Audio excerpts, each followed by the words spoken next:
What's going on, everybody? It's the Double B. This is House. This is Fish Food. And we are here, and we are going to get ready to drive you down to the mat. No, man. To the bottom of the mat. Oh, snap. Now, there's no theme music this time, people. You're going to have to bear with us. But, hey, it's whatever. We don't need theme music right now. Hey, this podcast is still in developmental at NXT, so. I'm saying, like this is like our first podcast. This is like OVW here, man. I don't even figure that out anymore. We still at the Performance Center. We're still at the power plant, you guys, for all you WCW fans. But for in the meantime, I think, what were you saying about for theme? Like, just for in the meantime? Oh, something like, na, like Sports Center. No, it's, na. No, are you nah. I swear, mine was right. But we'll nail this all down later. We're not gonna argue about it. Next week we won't argue about it this week. We'll get it down. For now, this is driving you down to the bottom of the mat, and we're talking about, today is an all wrestling show. Usually we're going to do a 2-part show where it's wrestling, and then the second part we're going to talk about like some nerd stuff, like anime, freaking stuff like that. But Hollywood gossip. Yeah, Hollywood gossip. But hey, it's WrestleMania. But yeah, WrestleMania just happened, and I said we're doing an all wrestling show, you guys. So that's what we're doing. And then we voted on it, and we all came to the same conclusion. I don't want you guys getting the wrong idea. We were partners. The black man, which is clearly me by my tone of voice, was not running the show here. Don't be afraid. Why don't you think I'm black? Because everybody knows you like half Asian or something like that. Hold on, let me go get some water. All right, so I can't say that one. This is a family-oriented podcast. Never mind. All right, well, let's get on topic. Okay. WrestleMania was Sunday, right? And they started with the pre-show. The Fatal 4-Way Tag Team match that was elimination. They didn't announce until the start of the show, but it was between the Los Matadors, Rybaxel, the Real Americans, and the tag team champions, the Usos. I loved it, especially Los Matadores. They came out with it. They all, for the most part, had their same entrances, but everyone had new ring attire. That was cool to see. El Torito, man, he was a El red. Torito. Yeah. I know, right? It's an energy drink right there. I know, right? Boom. And he had some wings later on in the match. Instant endorsement. But yeah, and of course, Real Americans had their manager, Zeb Coulter. I really think he is really racist. Like, sometimes I look at him and I see it in his eyes. I'm like, he wants to say the N-word so bad, but he can't. Because it's national TV. He don't want to say the N-word. He is not that ballsy. But no, during the match... He ain't no Vince. During the match, first ones that were eliminated were the Los Matadors. And you remember how they got eliminated? They got eliminated when... Okay, basically there was a scene where they got everybody else to the outside of the ring, near the ramp, and Los Matadores went flying over the ropes. Curtis Axel was the only one who wasn't over there. He was off to one side or the other. El Torito decides, hey, I'm going to jump down. Curtis Axel comes up, grabs El Torito, stops him. Then Los Matadores come help out their little buddy. For sure. You got to help your little buddy. Give him an assisted crossbody into everybody else. Then they jump up after Jack Swagger rolls into the ring. Jump up on the top turnbuckle. Jump down, trying to give I think it was a missile drop kick.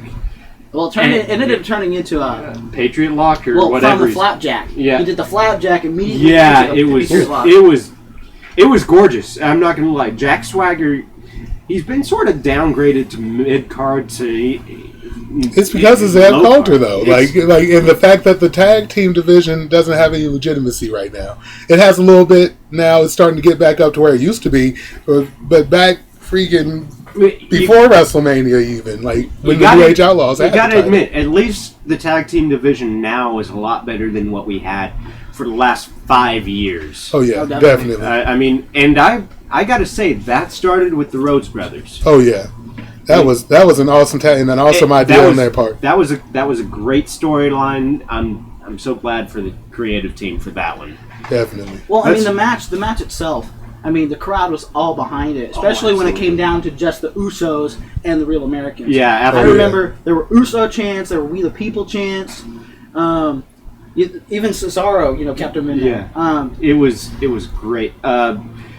Which brings us to Ryback, because they obviously got eliminated. They're not our champions.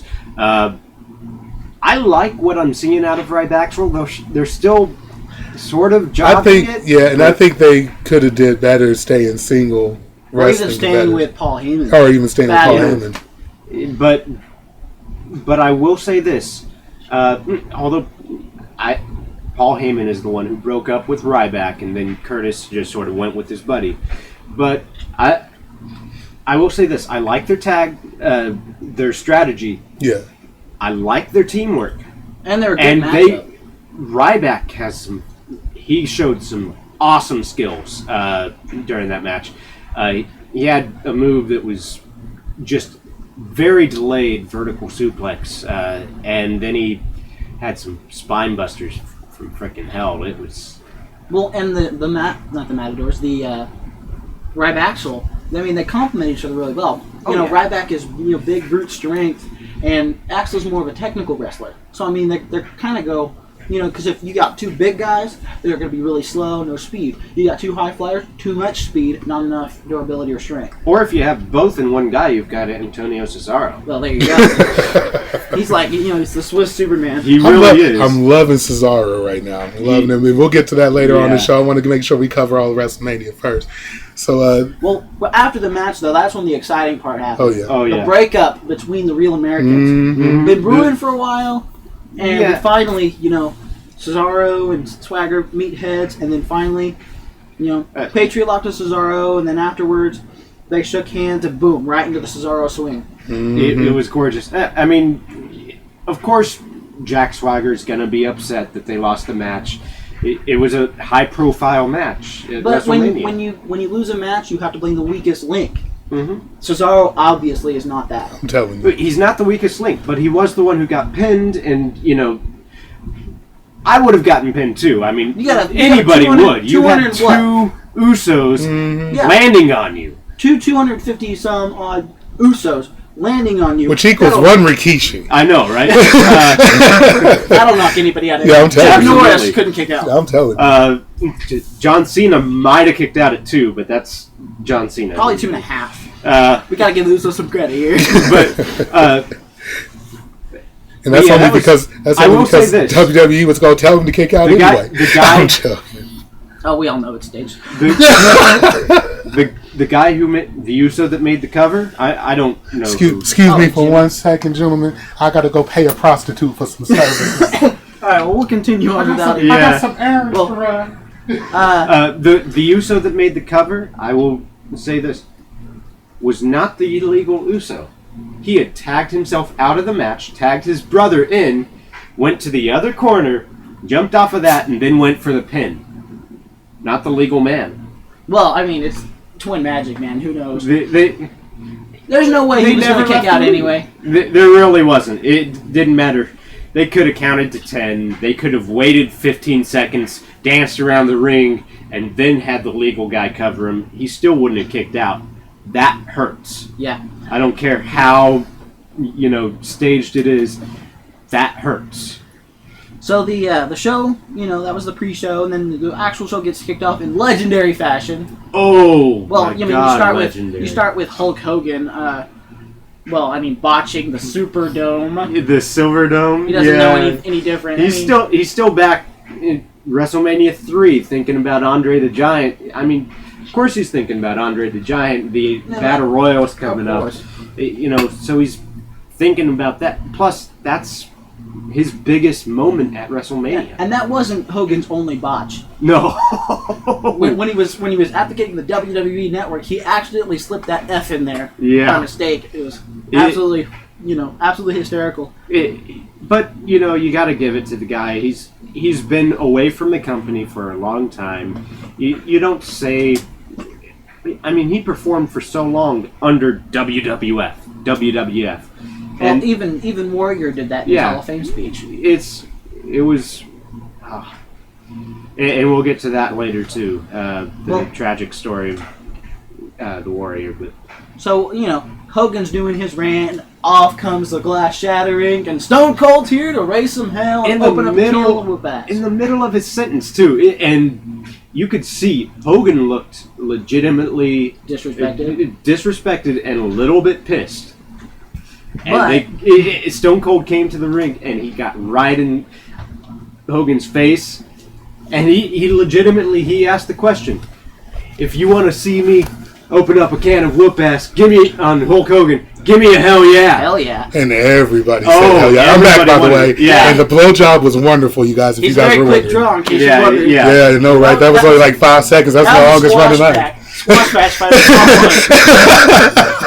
I love it. Hogan and Austin raise hell, and then The Rock comes in, makes it the most memorable WrestleMania. The most electrifying WrestleMania moment. I stood up as soon as his music hit. I was like, yes. I was hoping.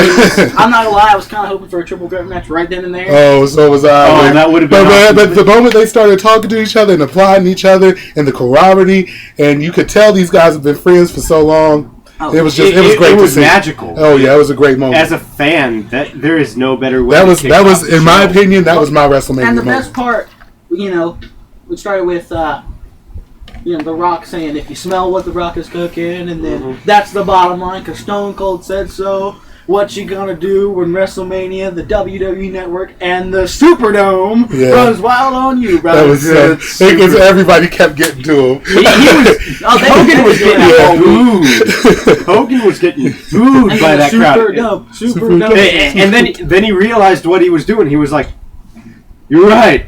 It is the Superdome. I done fucked up." Live TV, y'all. Live TV. Well, and then after that, we get to the very first match of the actual pay-per-view. Oh, yes. Right. Well, it's Triple H versus Daniel Bryan. Not that I will. This is all no holds barred. First episode, no editing. We are giving you the full uncut version of the first episode. We don't give it in. Now there will be a cut version. Yes, for your children. For your children and their children. Posterity's sake. Because if we don't make ourselves equal opportunists, there's still going to be some cuss words. I can't cut out everything. Yeah. I'm not perfect. So don't let anybody under 15 years old listen to this show.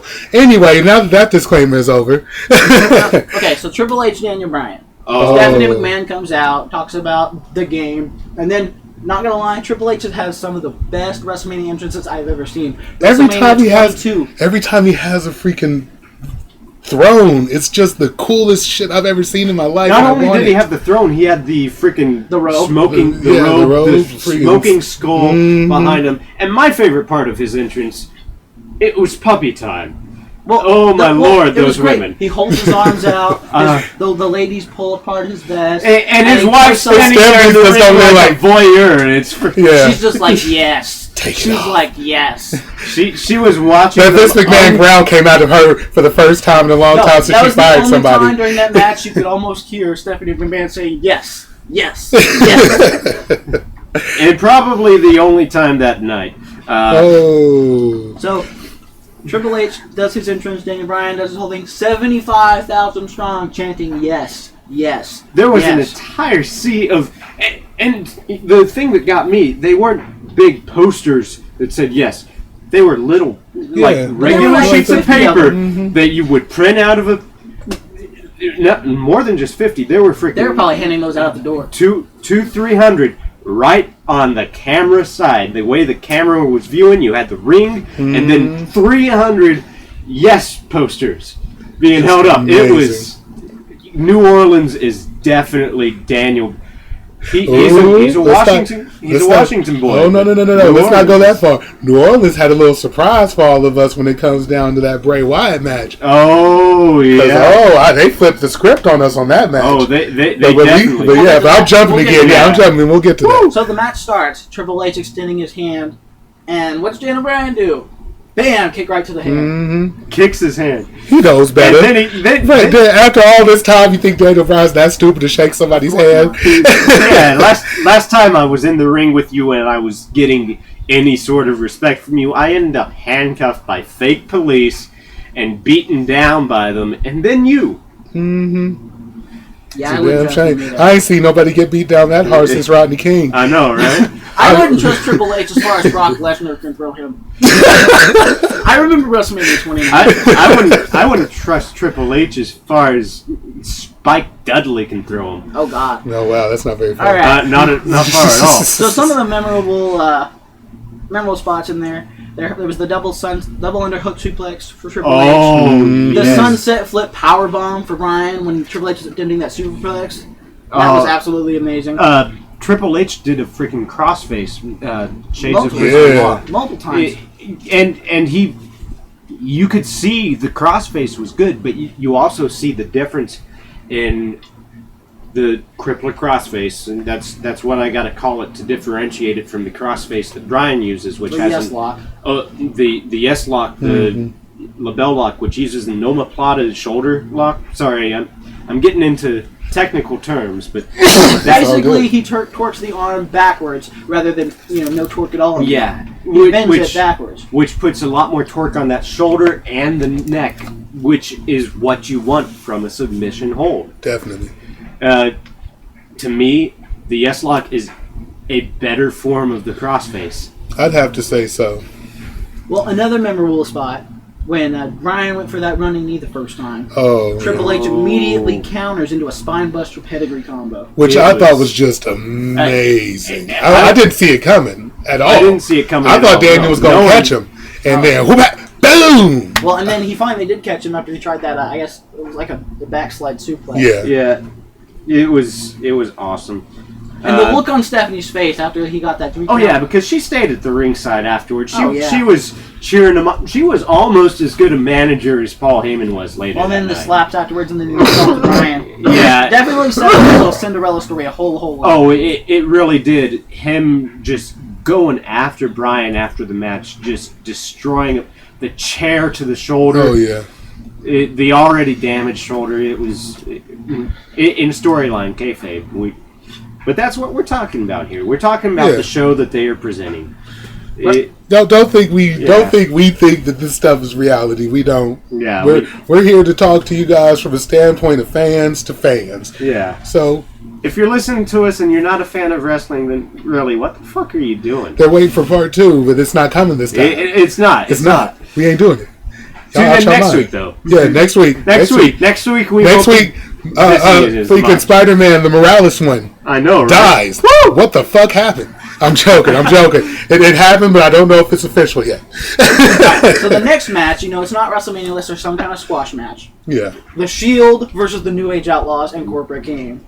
Oh my God! Gracious, they never got out of the block. Mercy, they didn't even get their freaking DX intro. Yeah, well, the Shield came in with those face masks. Mm-hmm. Oh, I loved it. Oh yeah, face mask. Those were awesome. And I've got one of those face masks, by the way. I had it like before WrestleMania. Yeah, for real. This guy's a hipster, if I recall. Yeah, I'm saying. I was a hipster before it was even hipster to have that shit. Well, there wasn't really very many memorable spots from this, match, because it was so short. But the one I remember, the crotch chop from Roman Reigns, the spear of Kane, the double spear to both Outlaws, and then both Rollins and Ambrose flying out in the ring. Mm-hmm. I always knew Rollins was capable of it. Ambrose showing some high flying shots. Well, and then that whatever the we call it, biggest spot, the triple double power bomb, or the double triple power bomb. Whichever way you want to say it. Yeah, nobody even knows what to call that. But whatever it was fucking amazing. I turned into Ric Flair. I swear to God. Woo! Yeah.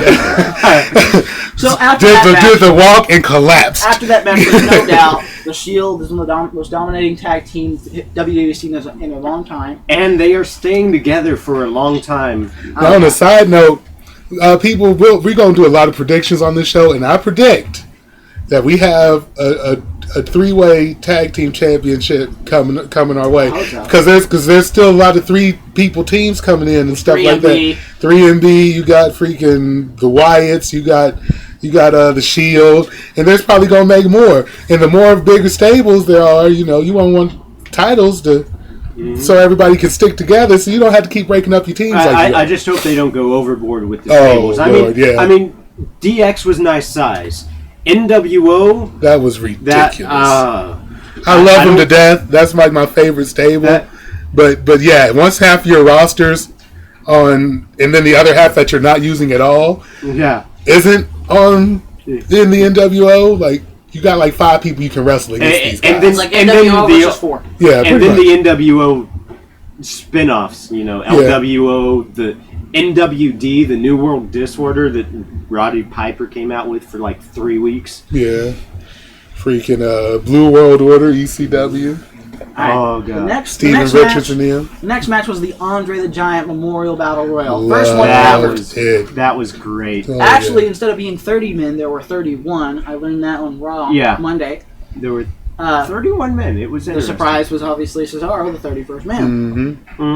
Who no one was expecting to see because he already had a match. He's the only one that pulled double that night, but it was big for him. I'm happy to see, not though. The only one. You're happy to see Cesaro pull the cannons back out on him. I know, he really did. Okay, Brian. Brian was already planning on going double duty. Okay, Yoshitatsu. We haven't seen him in a while. Glorified squash match for him. Yeah, he's out.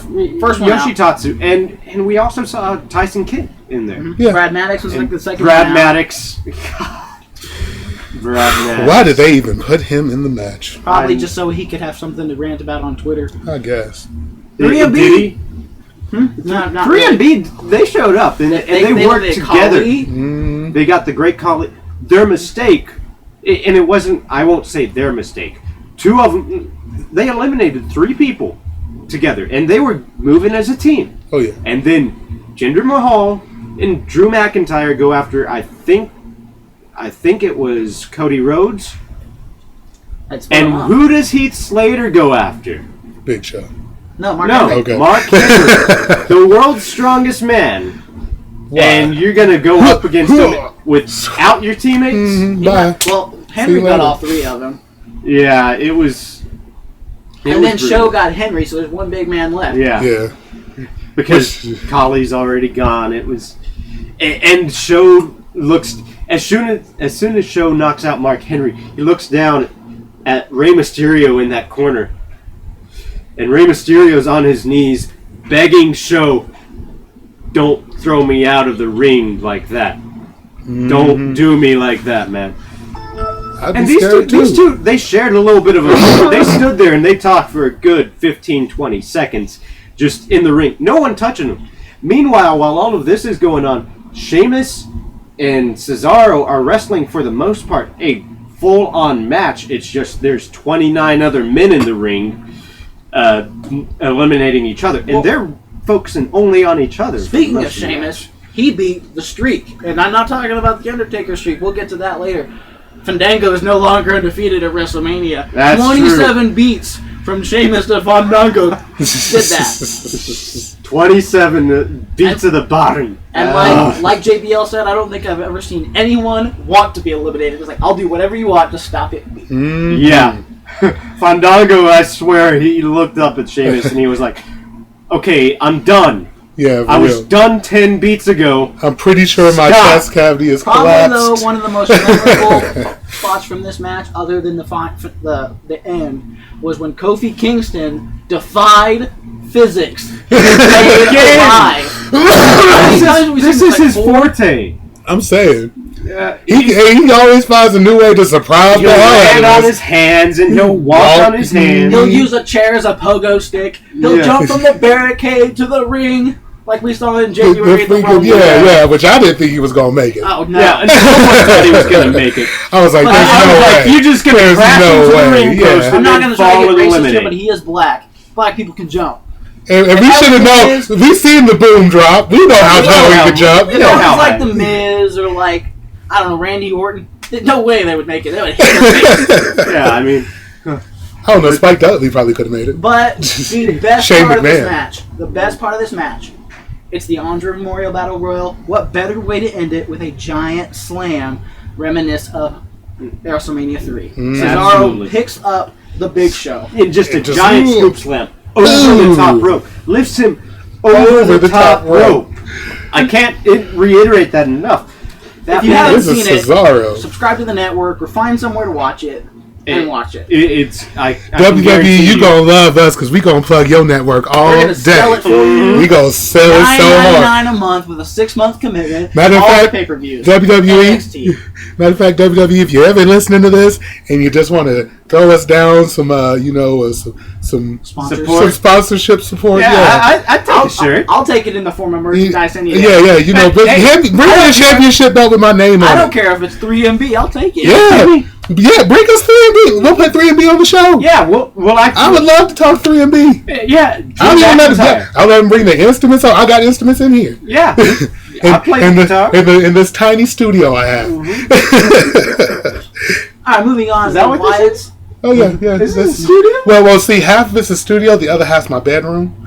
Oh, as long as you're not using the bedroom while we're recording, if you know what I mean. Oh no. Apparently, he takes that outside. Yeah, we already know. And plus, it was only like 5 seconds. I'm saying, Shazam! Like an Alexander Rusev match. Oh, right. Rusev! Oh, I can't wait to get to him. The Wyatt family, or Bray Wyatt specifically, versus John Cena for John Cena's legacy. Bray Wyatt had one of the best entrances ever. They're in New Orleans. They've got some voodoo dancer out there. I loved her. Woo!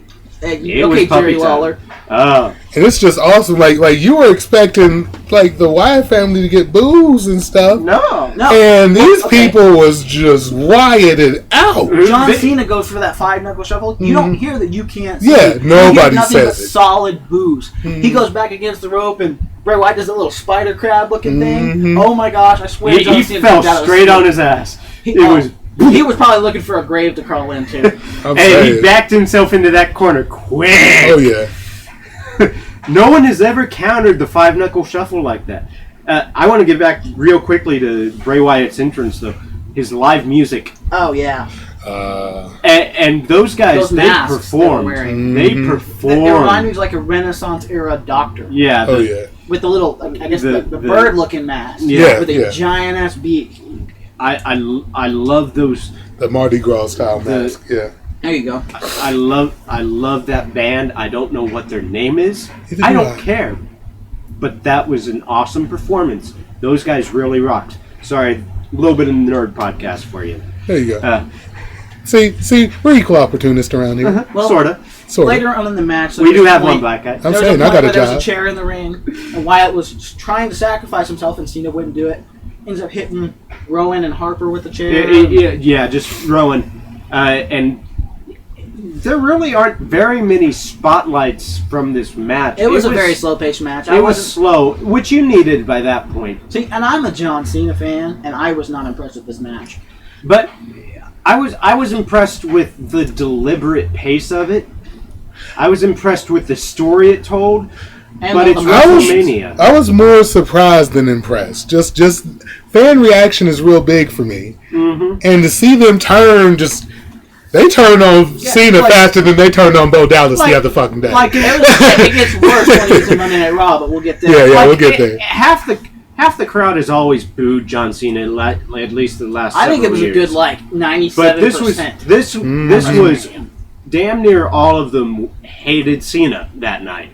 And the next night. I think it's just because it's New Orleans. You got that voodoo. You got that voodoo stuff out there. But I don't know what's going on there. But that's like anytime you travel up into Canada for Raw. It's Bizarro World. I don't know what it is.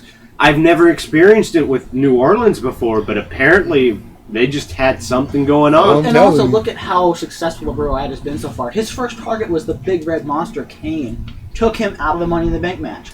Beat him at SummerSlam. And we didn't see him for months. Oh, yeah. And when he finally came back, he was like, I don't want to fight for the next, so I'm going to put on a suit. I'm going to sell out, become a suck up. All right, speaking of Kane, we're going to talk about his brother, The Undertaker. Oh, is it time? It's time. I'm sorry. Hey, let's do it like a Band-Aid real quick. It's time. It's time. It's Vader time. Oh, sorry. All right, so I'm almost in tears just thinking about it. I've watched this match so many times. It's heartbreaking, I know. And this is the perfect time to talk about it because we're rounding 30 minutes. So we can spend all day on this. Undertaker's 21-0 streak against the Beast Incarnate, Brock Lesnar. Brock Lesnar comes out, does his thing. The Undertaker, he's got the record for WrestleMania entrances. I swear to God, he's not had an entrance less than like 5 minutes for the last couple of years. And his entrance was long enough, and I don't smoke very often, people. But that day, I pulled out a cigar. Hey, you could have had a couple hundred prostitutes. I'm saying, I pulled out a cigar. I smoked half that cigar, came back in. He was still walking to the ring. Well, then you missed all the caskets. There's a casket for every opponent he's had. And when he got to 22, it opened for Brock Lesnar. Nice. And then burst into flames. Ooh. It was nice touch. And now I'm going back to watch that entrance. but 7 minutes long. I mean, seriously. It's kind of worth it. Like the build up. You want that tension going into the match. But the Undertaker did not intimidate Brock Lesnar. No, not at all. But the more and more I've watched the match, the more I realize that the look that you're seeing on Brock Lesnar's face when they stand toe-to-toe in the middle of the ring before the match, before that bell rings, that's not a look of hatred like you saw against Punk, like you saw against Triple H, like you saw against John Cena a couple years ago. That was a look, Big Show. That was a look of absolute admiration and respect. That's a look of, I'm going to go in, I'm going to fight you. But that was the same look that Shawn Michaels gave Ric Flair. That was the same look that The Undertaker himself gave Shawn Michaels at WrestleMania 26. 4 years later, The Undertaker was getting that look from the man he hand-selected. And it breaks my heart. But I feel like we've seen him. I feel like we've seen the dead man for the last time. Well, It was a very slow match, and you could tell that time is not on the Undertaker's side anymore. It took 3 F5s to bring the Undertaker down completely, but that's it. The streak is gone. No, 21-1. I didn't like the way I found out because I get updates on my phone for matches. I hadn't got an update all that day, and I couldn't watch the pay-per-view because I had to work when it first came out, so I had to watch it later on. But still, like, I was ready for the updates. I was going to read the updates anyway just so I could feel like I was there. No updates. And at the very end of my shift, my phone kind of dings. I pick it up, and I open it, and the only words on my screen is, "The streak is dead. Please go to WWE.com to find out more." I was like, oh, you motherfuckers, no! Not Lesnar! The crowd reaction, though, is something I have never seen in my entire life. I have never heard dead silence like that and so many in a faces. WWE ring. I don't think there was a closed mouth in that stadium. Everybody's jaws were just glued to the floor. Mine was. I already knew what was going to happen, and I still didn't want to believe it. I was just like, oh my God. I was sitting next to Fish Food over here, and we legitimately, like, about 10 seconds later, I looked over at him and I said, "That just happened?" Oh, it was definitely something. I woke up the next morning and I walked in and I talked to B and I was like, "I had the weirdest dream last night." I know it's so. I dreamed that the Undertaker lost at WrestleMania to Brock Lesnar, but I know today is Sunday and we're gonna watch WrestleMania tonight, and it's not gonna happen, right? Right? And that's when I looked at him. I almost cried myself to sleep at night. And that's when I looked at you and I was like, "I'm sorry, man. Back to the future." Now, the Undertaker, this match took his toll on it. The Undertaker ended up suffering a concussion sometime mid-match. He didn't even make it very far behind the curtain, and he collapsed, had to go to the hospital. He didn't even raise the arm at all to show respect, like to pay his final thank you to the crowd. I mean, he did stand in the ring for a good 5-10 minutes. He laid in the ring for a good 5-10 minutes, too. He didn't move a muscle until Brock Lesnar had walked behind that curtain. Definitely. But it's like the saying goes, the great ones always go out on their back. Ric Flair did it. Shawn Michaels did it. I wish he wouldn't have suffered the concussion, because I think what the WWE could have did with that was to, like, if he would have lost, we could have had him go to his own casket. Go to the casket that was made for Lesnar. And lay down. Lay in it and close it and let that lightning strike it one more time. That would have been a really That would have been the amazing best finish. Way. Yeah, in fact, that may have been planned But because that casket was still open. We will never know unless somebody gets a backstage job for I'm telling you. WWE. So writers, we got some writers in here. Yeah, WWE, if you listen to me and creative team. me and the Double H here in the house have been just throwing ideas back and forth at each other that what we could do. And if we wrote some of these down and sent it to you, WWE, your jaws would drop on the floor. You'd be like, why didn't we think of this? So give us a job. So let's get off of this really, really sad and touching subject, and let's go to the match that really nobody cared about, but everybody was rooting against AJ Lee. It was AJ Lee versus the world. It really was. And she it's only one person had to pin another for it to be over. And everyone was in the ring at once. I remember at one point there were 2 divas down and 2 divas getting pinned, and the referee had no idea. Was it 3? 3. And the ref just sort of looked around for a second. Had he gone straight down, he would have counted to 3, but it wouldn't have mattered because 3 people just won. Yeah. I'm not having another Michelle McCool situation. And Layla's ass. That was ridiculous. No, we ain't doing that. By the way, we'll get to Layla later on. Fandango already did. Oh! Alright, so... Which means Summer Rae, call me. Alright, so... Obviously, AJ Lee made Naomi tap out with the Black Widow. You know, it wasn't a very exciting match. It was pretty quick. The most exciting part, I didn't realize till after the show, Cameron, the other Funkadactyl, had a wardrobe malfunction. Yeah. Her thing actually came down. I didn't get to see anything. Damn. I didn't watch it. I didn't see that the first time, but as soon as I was watching it with another one of our roommates who may be a guest later on the show, Mr. JR himself, he came... Rubius Maximus? Yes, I know. Yes. He came and he was watching in his own room. He said, "Did you notice the wardrobe malfunction?" And I was like, "What?" And now I got to go back and watch it because I never really noticed it. And you told me about it the other day, and I thought about watching it. Yeah, Cameron's bra came unclasped, or not her bra, but her top, whatever it is, came unclasped, and you didn't see her again. So I think it may have actually ripped. I don't think it actually unclasped. She did point out on Twitter that Sandra, the one who does all of their costumes, she was in like big trouble or something. It's like Girl Bye, stuff like that. Mm-hmm. All right, so Divas Championships out of the way. Now we come to WrestleMania 30's main event, the Triple Threat title match for the WWE World Heavyweight Championship. Randy Orton comes out to Rev Theory playing their music. Batista comes out with no pyro. I know. But it's probably because Rev Theory was on the stage. No big deal. I know. You know what? If they could set Jeff Hardy on fire, they could set Rev Theory on fire. It's okay. I like Rev Theory. I like him too. But Jeff made it out okay. He only had a couple of burns on his face. No. Yeah. Michael Jackson lived for years. Yeah, Michael Jackson lived for years afterwards. If they would have done that, it could have been like a Rev Theory versus Batista at Extreme Rules. Or yeah, for real. That would have been awesome. Great and slacking. But anyway, Daniel Bryan comes in. He can only do the yes chant with one hand. Comes in, gets this match started. And gets just pummeled from the beginning. Of course. I mean, that's a true underdog story, though.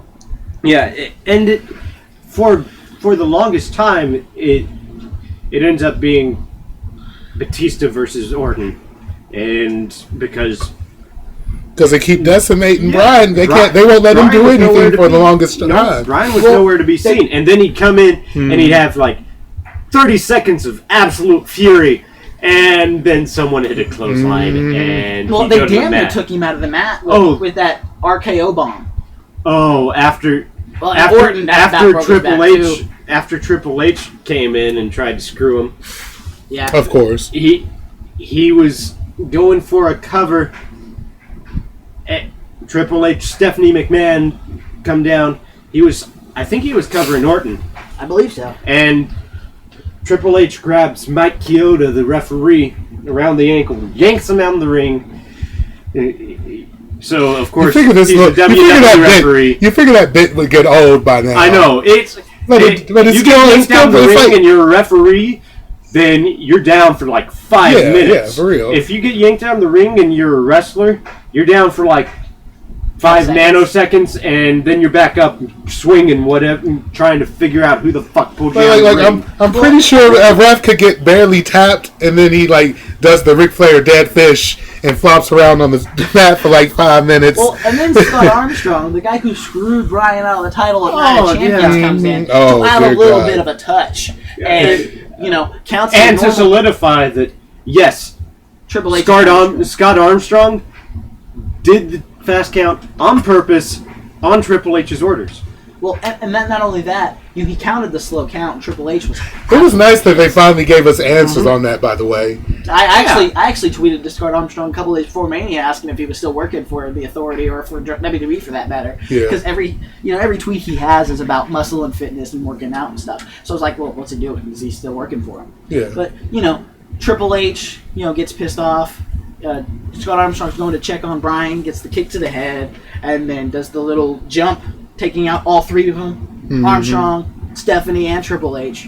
Triple H gets out the hammer and then fails miserably. Yeah. A little bit of goat justice, as JBL would say.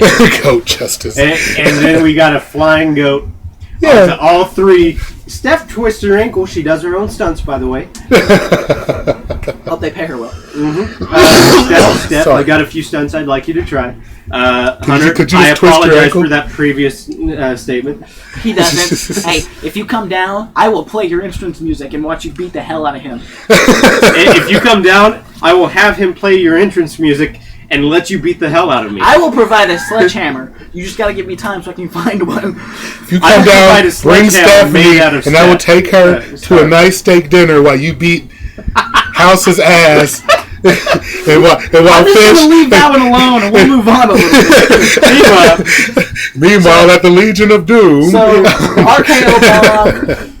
Daniel Bryan's out for a good 3 minutes. Yeah. And Orton clips Daniel Bryan gets carted off.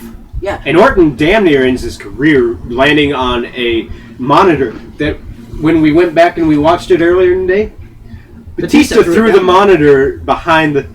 It was hiding. And that's why he landed on it. I don't think that was planned at all. I don't think it was planned. I think Batista just forgot where the fuck he was. Wait. So he threw the monitor on the other side of the table. Like he threw it in front of him, so it rolled back.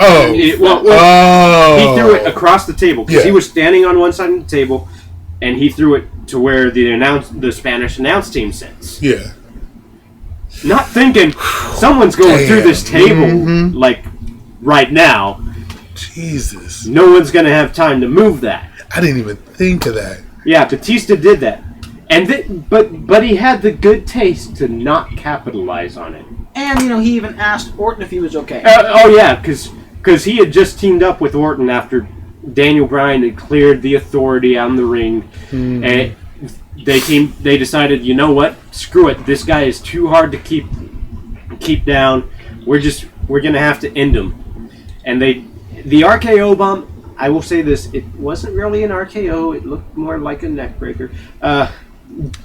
Because did he use the cravat though? No. It was an RKO, but Bryan was flipped around. Bryan was facing up. That was a neck breaker. Yeah, you can't cravat. Well, I mean, you have to grab regular RKO because Orton did it. Yeah, A couple minutes later, they get him on the stretcher. They start pushing him out, and boom! I swear to God, I saw Mick Foley for about a half a second. I called it too.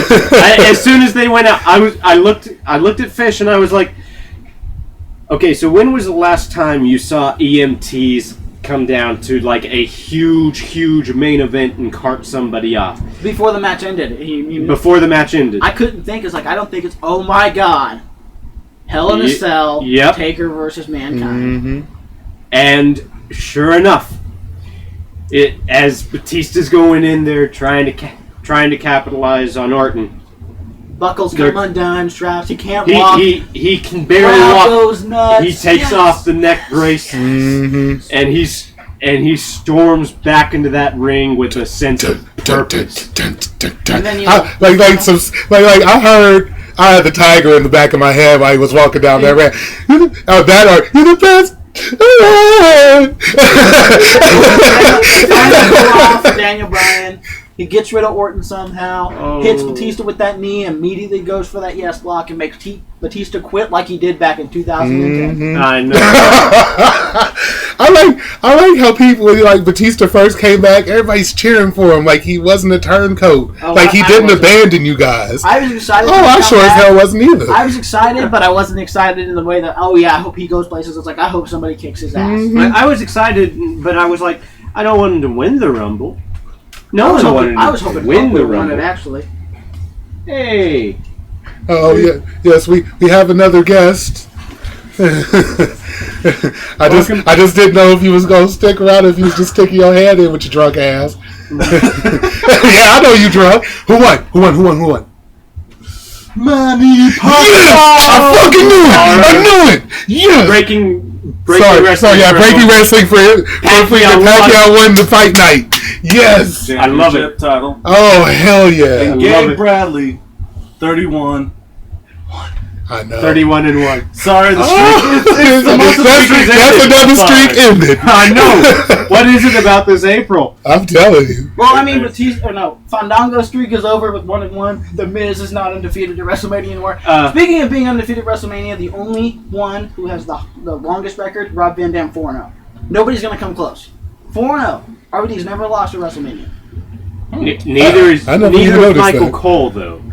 He lost that match with the decision was reversed because the anonymous Raw general manager's an asshole. Yeah.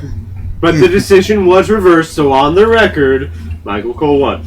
Yeah. Well, Coal miner for life. Hey, you and Mitch. Thank you. You and Mitch not for being on that Mitch bandwagon, Mitch. For those of you who don't know what a Mitch is a male Bitch. Yeah, we'll go ahead and say it. Like I said, no holds barred. Yeah, I've been cussing all day. A bitch is a male bitch. I said it. Prison rules, bitch! Alright, so 24 or so hours after WrestleMania, Monday Night Raw. The biggest Monday Night Raw in the history of the sport.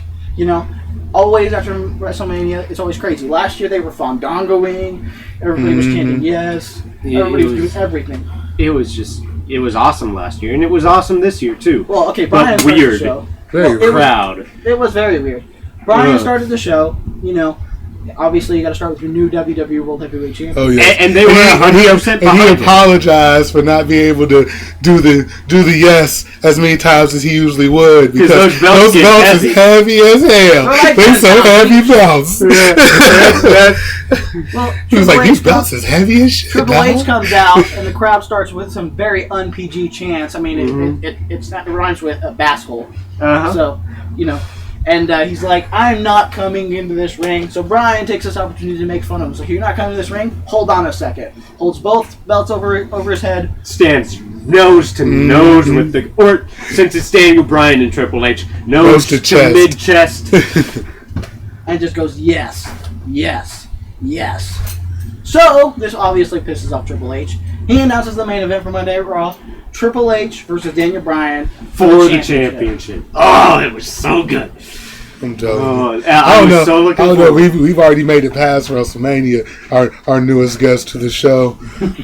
we got JR. We're gonna call you JR or Rubicron or any other play on your name because we can't really call your name. Our people are gonna bomb rate you when we finally do get famous off. You're never gonna be able to go anywhere. Just like Elvis couldn't. You know. You're gonna be going to work at your job, and there's gonna be all types of people in your kitchen at the same time taking pictures. You're gonna come out the door to the house, and you're gonna see freaking panties all over your car. I'm saying paparazzi. It wouldn't be the first time. That's true. So shortly after this segment, now we got a Mexican on the team. I know, hey, right? we're multicultural. We just have a gay guy.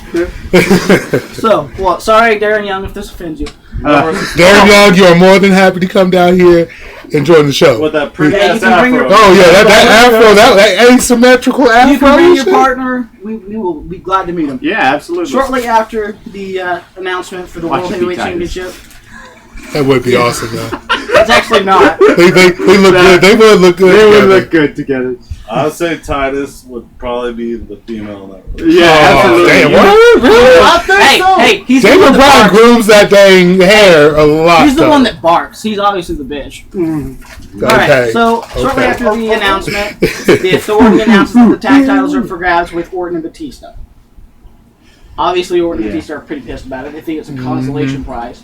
But, it should be interesting.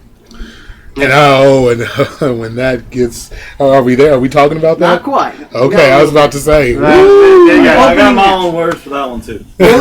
Orton versus Bryan for later. First match of the night. The Wyatts versus Cena, Sheamus, and Big E.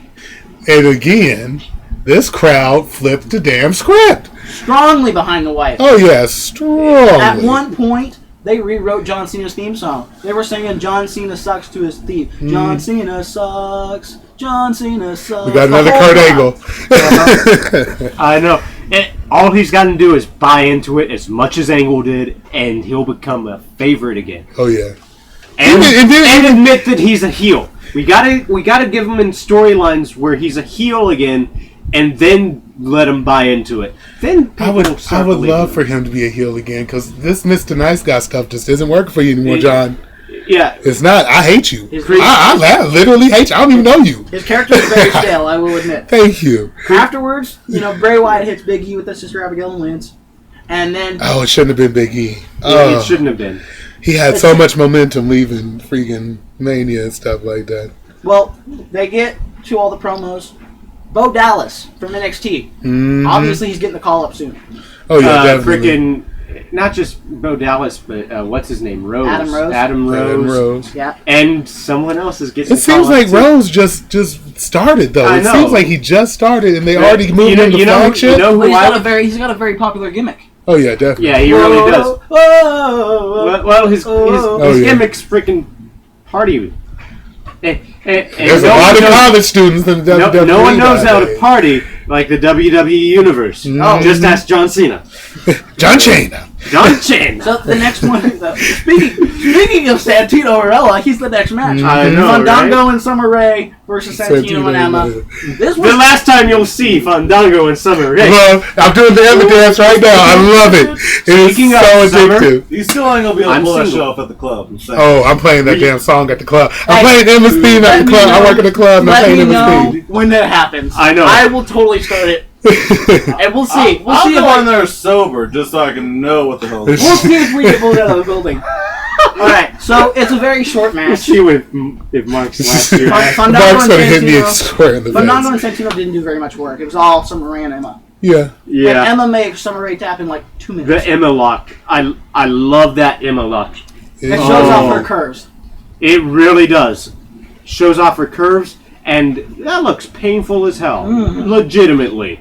Like, there's a lot of submission holds where I'm looking at it and I'm like, that doesn't look like that'd hurt. That looks like it'd fucking hurt. Oh, definitely. All right, y'all. I just wanted to let y'all know we're hitting our first hour here in a minute, so we're probably going to stop at Raw and we'll continue NXT and everything on next week's show, and we'll try to get everything fitted in a little bit better. But we get on rants, y'all, and we'll get carried away. So that's why the time span is How much real time bad. do we have? We have 30 minutes officially after. I'd like to do a 2-hour show, but it's already 1. So I haven't got anything a.m. tomorrow, so. Oh, okay. Well, if y'all don't mind going, Because I think we'll get the whole weekend. yeah. I'm trying to think. Yeah, I really don't have anything going on until late afternoon. So if you guys I want, don't have anything till 11. All right, we Okay, can keep so going. yeah, we can keep going then. All right, so we were at Emma and Summer Rae tapping, and then the breaking news that hit the WWE universe who didn't watch WrestleMania: the streak is over, and Brock Lesnar and Hulk Heyman come to announce. I will note Brock Lesnar did have a shiner under his left eye. Oh yeah, Yeah. which tells me that he hit the Undertaker a little too hard, and Undertaker said, "Watch it." I don't really remember much from what Heyman said. The one thing that caught my eye, though, in the crowd, there was a sign. It said, "Streaks end, but legacies don't." I love it. I love it. Indeed. And, excuse us for that. Yeah. Sorry. We have trying to buzz our apartment. Yeah. Hopefully Somebody's trying to get into the studio. I didn't know we were that popular already. I'm saying. I know. We haven't even submitted it. I don't know how they're listening to this shit. Hey, it's the Nazis, man. All right, so go ahead. No, that's what's wrong with Nazis. Nothing's wrong with the Nazis. Yeah. What is wrong with the Nazis? I thought Hitler had a great idea for the whole thing. He made socialism work until he started driving his people to war. All right, anyways, back to WWE. Yes. Meanwhile, The tag team title match: Usos and Orton Batista. Number one thing that happened as soon as he got to the ring, you tapped out. You tapped out. The which entire crowd. pissed him the fuck off. Yes. The crowd was not in this match at all. I heard Y2J chants. I heard CM Punk chants. I heard JBL, Michael Cole. I think I heard a Scarred Armstrong. Possibly. Scarred Armstrong. You name it, it probably happened. He was yelling my name there for a little. B.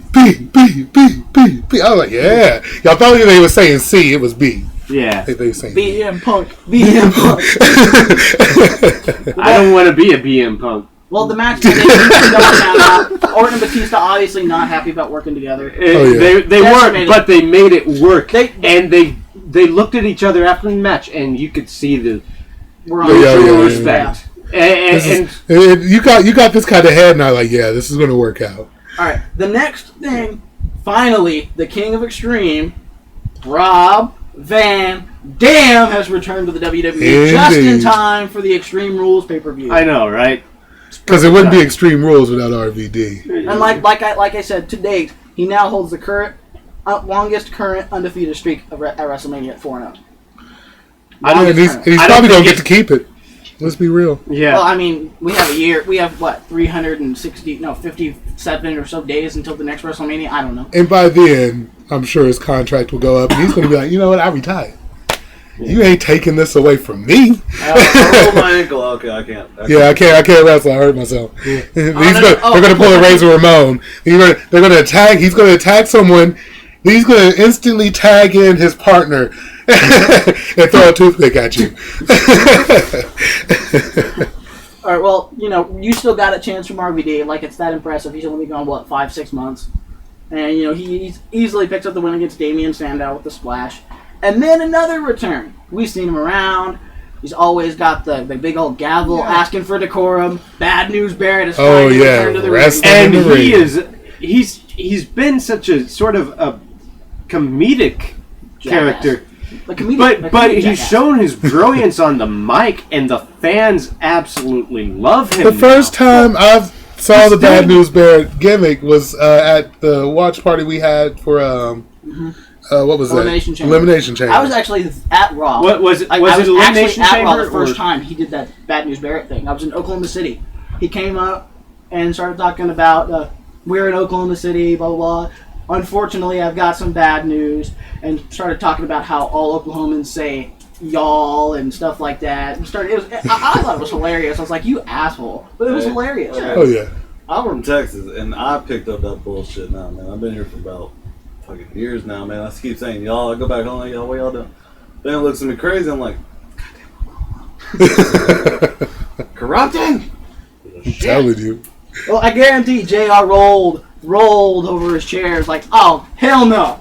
Those people got families. Can you believe this, King? By God. My barbecue sales are going to go down. I guarantee you. Yeah. We like on his shirt and stuff. I have no idea what I spilled something. It's good. That shirt looking good. Mm-hmm. Got some new shirt food. We're going to do a little bit of a blast to the past. Who remembers the NXT sensation at the Royal Rumble, Alexander Rusev?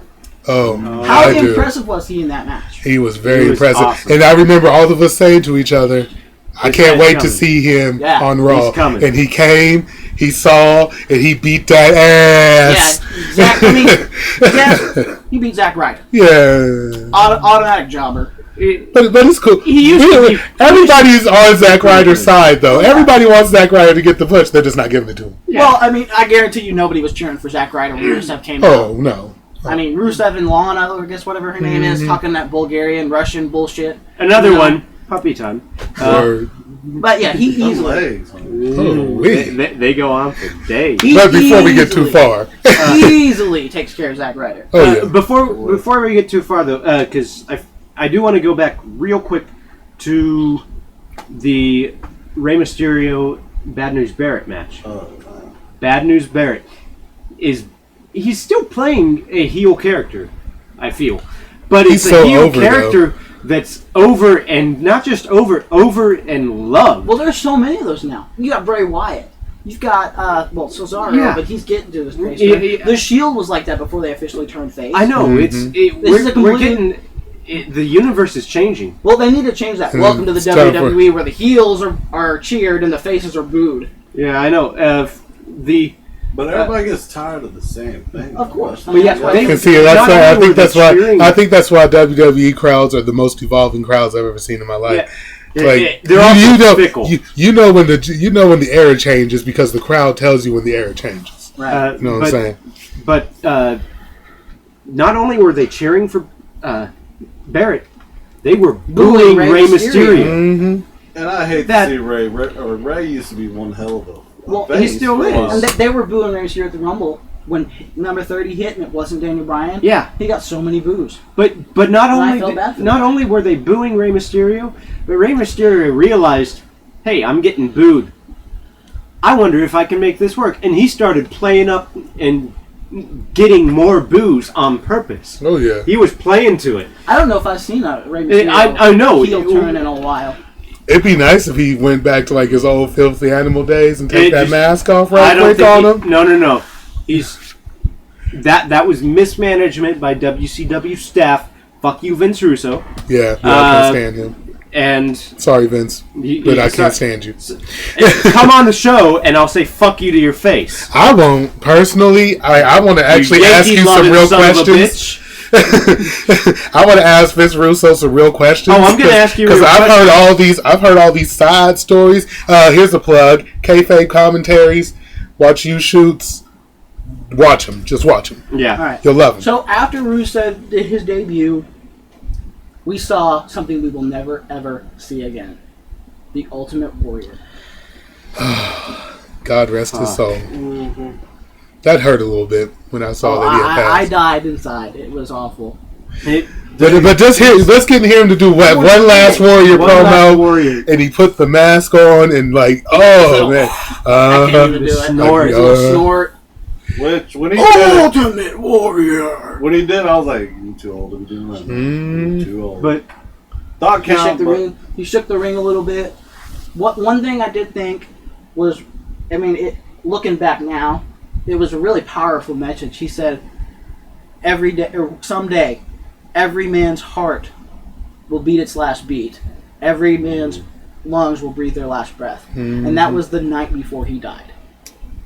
And that's just the symbolism, man. That's the great finish to a great wrestling career. It really is. I hate to say it, and it happened way too soon, but that was perfect timing. Mm-hmm. It really was. And he had hit the pinnacle of his career. Considering him and the WWE just got back on good terms, he actually on Saturday signed a WWE Legends contract.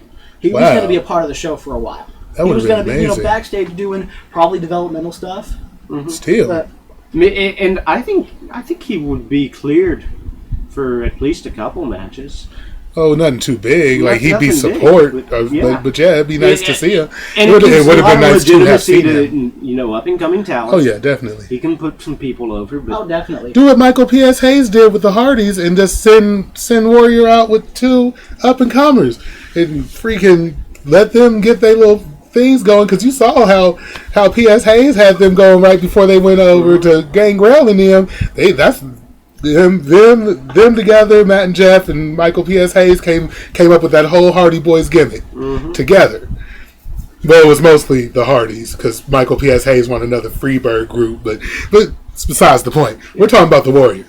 But yeah, it would have been nice to see something like that, like out of the contract. But he got taken away from us, and it's just time to mourn. Hopefully, he tells Savage hi for the WWE. Oh yeah, definitely. Because God still got a lump on his head from that elbow drop that Savage gave him. Imagine what Warrior's up there doing to a guy right now. Oh, the big body splash.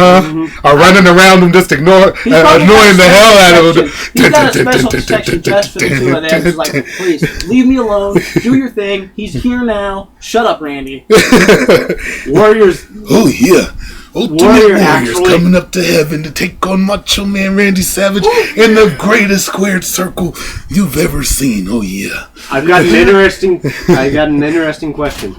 Ooh. What if Warrior's own personal version of heaven is a never-ending ramp to sprint down? That would be awesome. And he pulls a hamstring. Oh, don't ruin it. Oh, what? You took this great mental picture of him running through like this ramp that's For just all of surrounded by eternity. crowds that are just screaming out For all of eternity. Like Gannicus. When he died on Spartacus, he got hung on the cross, and the last thing he thinks about is him in the arena and how it felt to be in the arena. But he's still hanging on that cross, listening to people chanting his name, Gannicus, Gannicus, and that's what I think.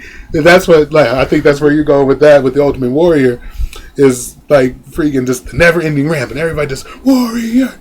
Well, and next just week running. on Raw, they're gonna have Warrior Night, and they probably won't do it.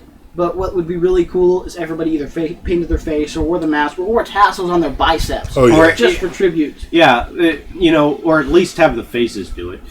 Yeah. But the thing that's going to suck is, like we were just talking about, the faces will get booed, and the faces come out doing that stuff, and to hear them boo when they're trying to memorize. I don't know if they would. If everybody was to do it. Daniel Bryan, definitely. Oh yeah, Daniel Bryan, he's gonna get away with it. Yeah, Like you get Cena, dude. He's the most- Cesaro could get away with it. Cesaro probably The could. Shield, they could probably. I mean, Yes. they wear those big The ones, masks. when I say faces, I mean the faces who are over. Not the faces who just no one buys. You know the mask that the Shield wear. Imagine that with the face paint from the Warrior. Oh yeah, How kick-ass blackface would that paint look? for the Warrior with going into the mat. That would How be kick-ass would that baller. look? Hell, I'd do that. Like, I'd do it. They have to run down the arena. yeah, they got to run down the The stairs to Shield get can't to. do that. The Shield would fall and Ambrose would break. Maybe. Oh God, No, that's it not- wouldn't be Ambrose. It would be Rollins. Oh yeah, Rollins is if Well, Rollins I'm had saying- twisted his knee like 3 times on national TV, limping And around kept and going. stuff. It kept And playing. It kept going. Not to change the subject, there was one time I remember Rollins was actually in an interview. There was one time he had to take a leak in the middle of a match. He rolled himself under, tagged himself out, rolled into the ring, took a leak under the ring, and finished the match. Nice. Wait, who were we talking about used to do that? I think it was the New Age Outlaws. Someone did that. Like piss right in the freaking corner. Right next to the stairs. He tagged himself out, rolled out there, acted like he was hurting, and just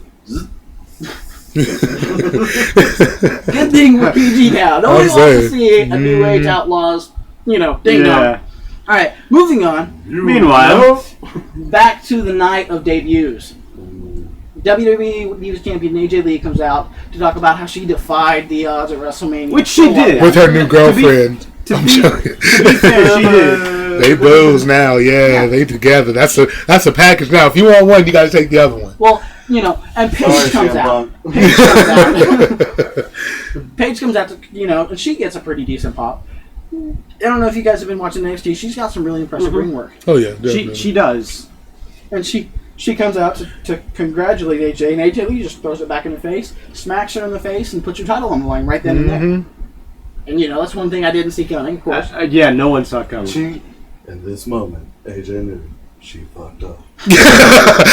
Well, she gets Paige in her Black Widow submission lock. I thought Paige was down. Almost gets Paige in the black. Well, She couldn't quite get that other leg. Yeah, couldn't quite get that other arm. And she couldn't get her leg down. Her signature, the Page Turner, and that's all she wrote. A short match. That was an awesome counter, by the way. It really was. That was really impressive. 295 days gone. I know. 295. It's whenever anybody comes out, because CM Punk did the same stuff. Whenever you come out and brag about it, that's the day you gonna lose your mother loving title. Just shut up and be happy you had it that long. The day you make the WWE Championship have the Brahma Bull or the Smoking Skull, that's the day that the next pay-per-view you're gonna lose that shit. Of course. I don't know. Smoking Skull stuck around. It's been around for a while. But yeah, Rock changed the title. The one I was surprised about was how long the WWE Championship spinned. Oh yeah, goodness gracious.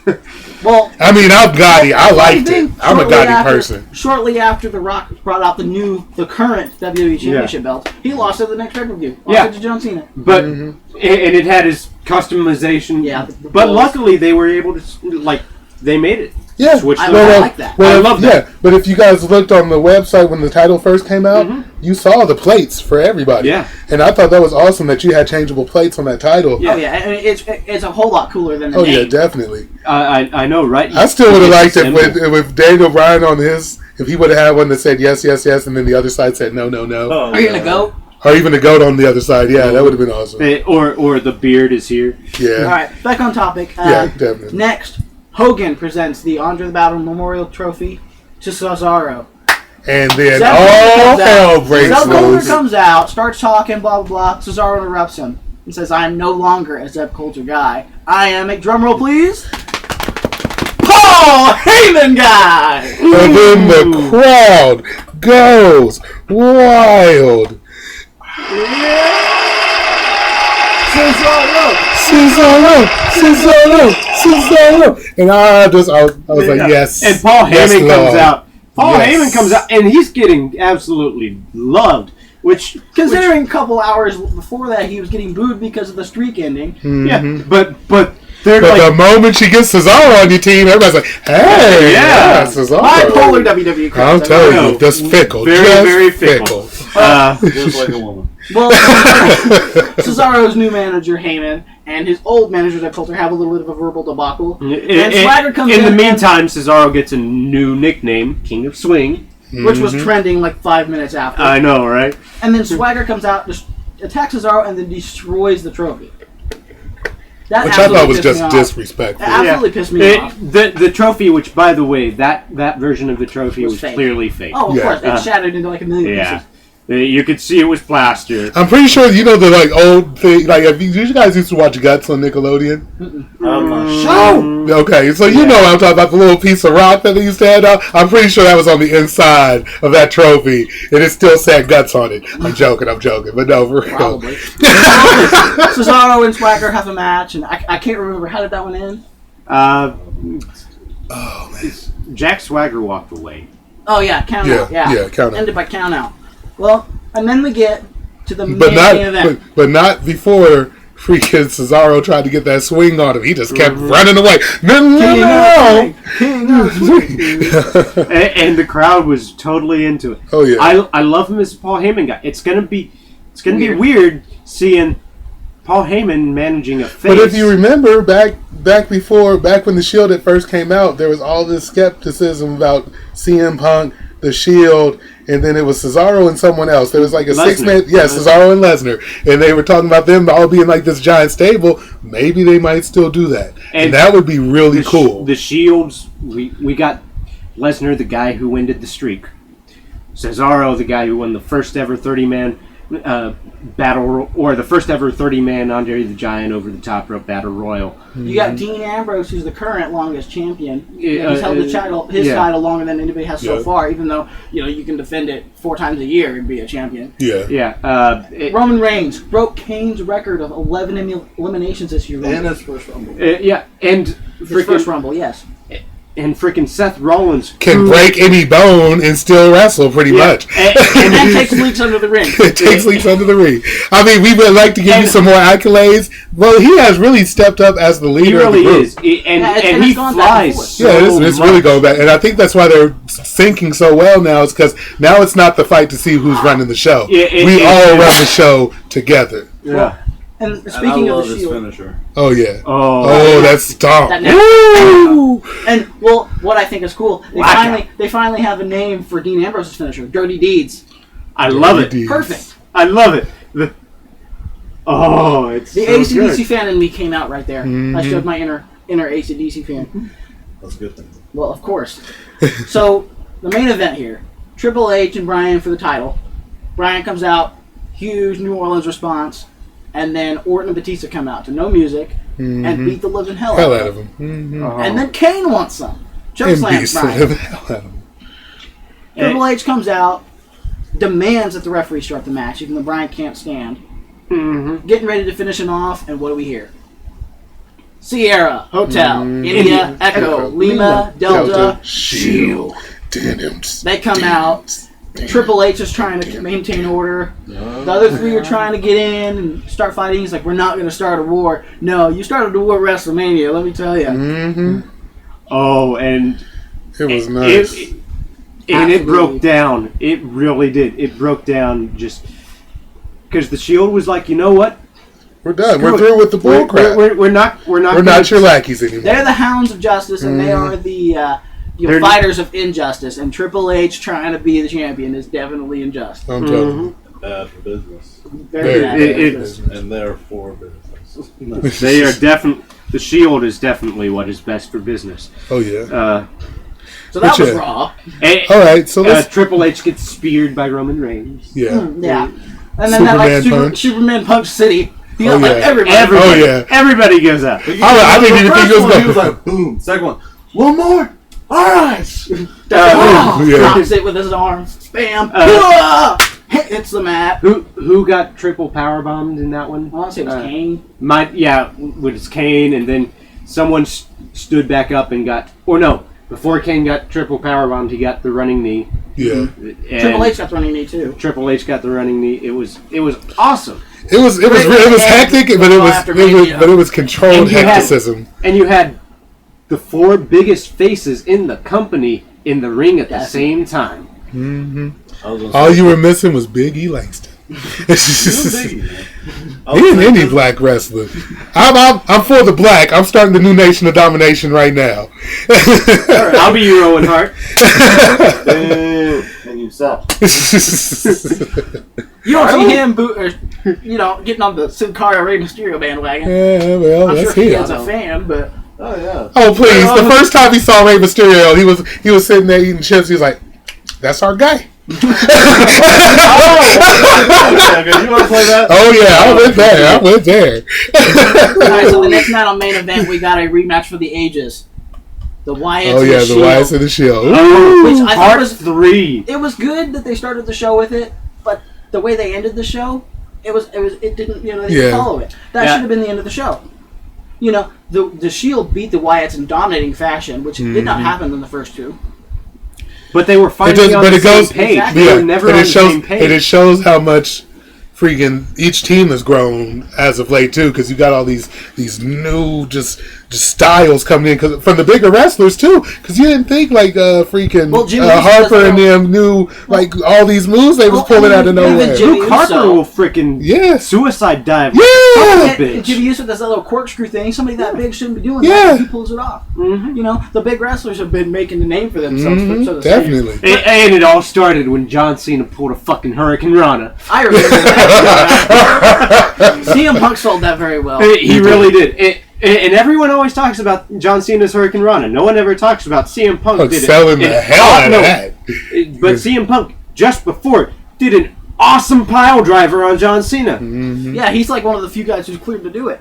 Well, in the main event match afterwards, I don't think Dean Ambrose I think he got his ass chewed out. Either way, Dean Ambrose was barely able to talk. I think he might have legitimately busted some ribs because he was like coughing. I'm good. You gotta talk. I can't. Stuff like that. Then Roman Reigns challenges Triple H himself. Triple H on Raw called them faceless, anonymous. He said something else. I can't remember.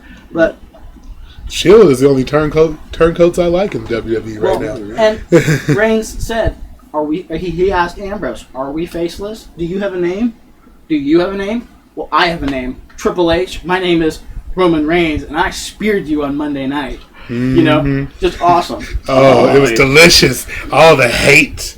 I could eat it with a spoon. Speaking of that interview, I'm going to pick up a trend. Renee Young, my future wife. After she divorced me. Sloppy seconds. We'll talk about that later. And the rules of dibs and Geico, but whatever. Whoa. No. Bro code no longer exists. Geico has took it over bro code. It really has. True story. Yes. There's a lot more Geico than the...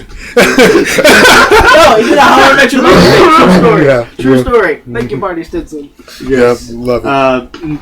But Renee Young, every time. Neil Patrick Harris. Oh, definitely. Renee Young, every time she interviews the Shield, the second Roman Reigns steps up to the mic, you can see she melts a little bit.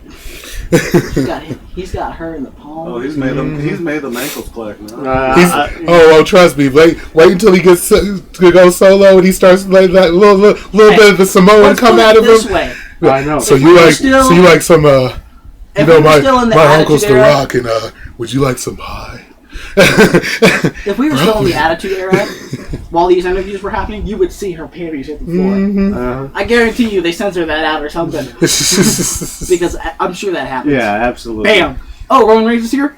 That's what Is the camera clear? Is the camera clear? While we're on the sex appeal, do you think he's still going to have it when it's going to happen, it happens to everybody, inevitably cuts his hair, God help us all?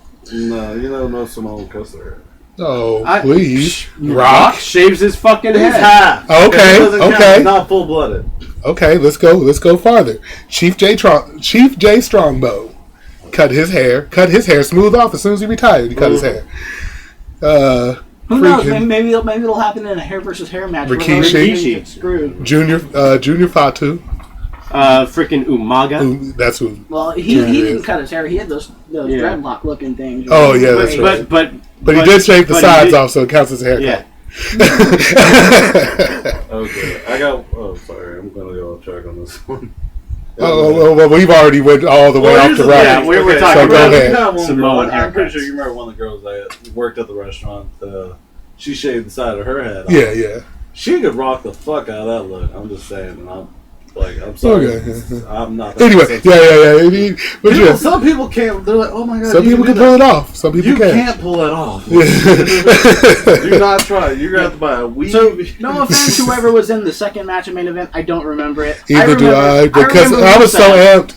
I was so amped off of the first night of the first match of the night. I barely paid attention to the second match. And I remember Rusev versus Sin Cara the next one, which I'm disappointed because that was the closing match because it was short. Yeah, it was real short. That's not what a main event match is. Well, really, they had wasted so much time trying to get everybody caught up on what happened on freaking other shows that they need to stop doing that, by the way. I know. I hate it on SmackDown. You have diehard fans now who are going to go and watch the show again anyway, even if they missed it. That's the network. But for the live that's what show, the network's for. The live show, they tape main event and SmackDown back to back. I see. I mean, they take a 30-minute break for the pre-show or something. Yeah. But they tape main event and then they tape SmackDown. Well, actually, while they're doing the pre-show, you can see main event being filmed in the background. Can you? Yeah. Well, I know they do that for Raw. They do Superstar. I guess I haven't really paid that much attention. But no, freaking. Where am I going with this? Someone help me out. Seth? Monkey. The Shield. Okay. People keep going. They spend way too much time on the Triple H Daniel Bryan match. There were two segments of the actual pay-per-view. There was the opening segment, which lasted about 10 minutes with Hogan and Rock and Stone Cold. 10-15 minutes. Roughly. And then there was the Triple H Daniel Bryan match. At the end of that match, we were an hour and 3 minutes into the pay-per-view. That's why the Shield match was so fucking short. Yeah.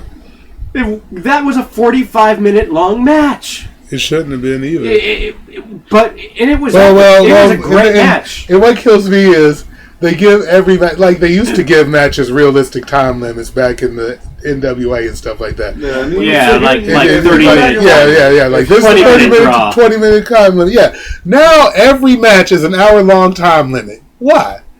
Be realistic with us and let us know when you go really in the match like you used to. We're not children anymore.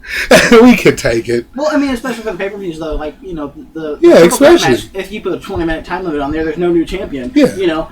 You can't, and in certain ones, like... And they time it out in the back anyway, so just use those time charts. Tell us approximately without actually telling us how long the match is going to be. I can understand cutting a match short on like Raw or SmackDown or main event. Don't do it on the pay-per-view. For pay-per-view. Don't do it on especially the pay-per-view. now, we're on the network. who are you going to interfere with? Yeah. It's a pay-per-view, for God's sakes. Nobody is going to care. Well, they still sell it on TV, though. They still sell the pay-per-views. Yes, you know. but, you know. But they buy out that airtime Exactly. for freaking ever. Like, you can watch It's going it to for get to the 3 point days. where Vince is going to get tired of paying Dish and all these other people to sell his product, and he's going to be like, you know what? I'll do it myself.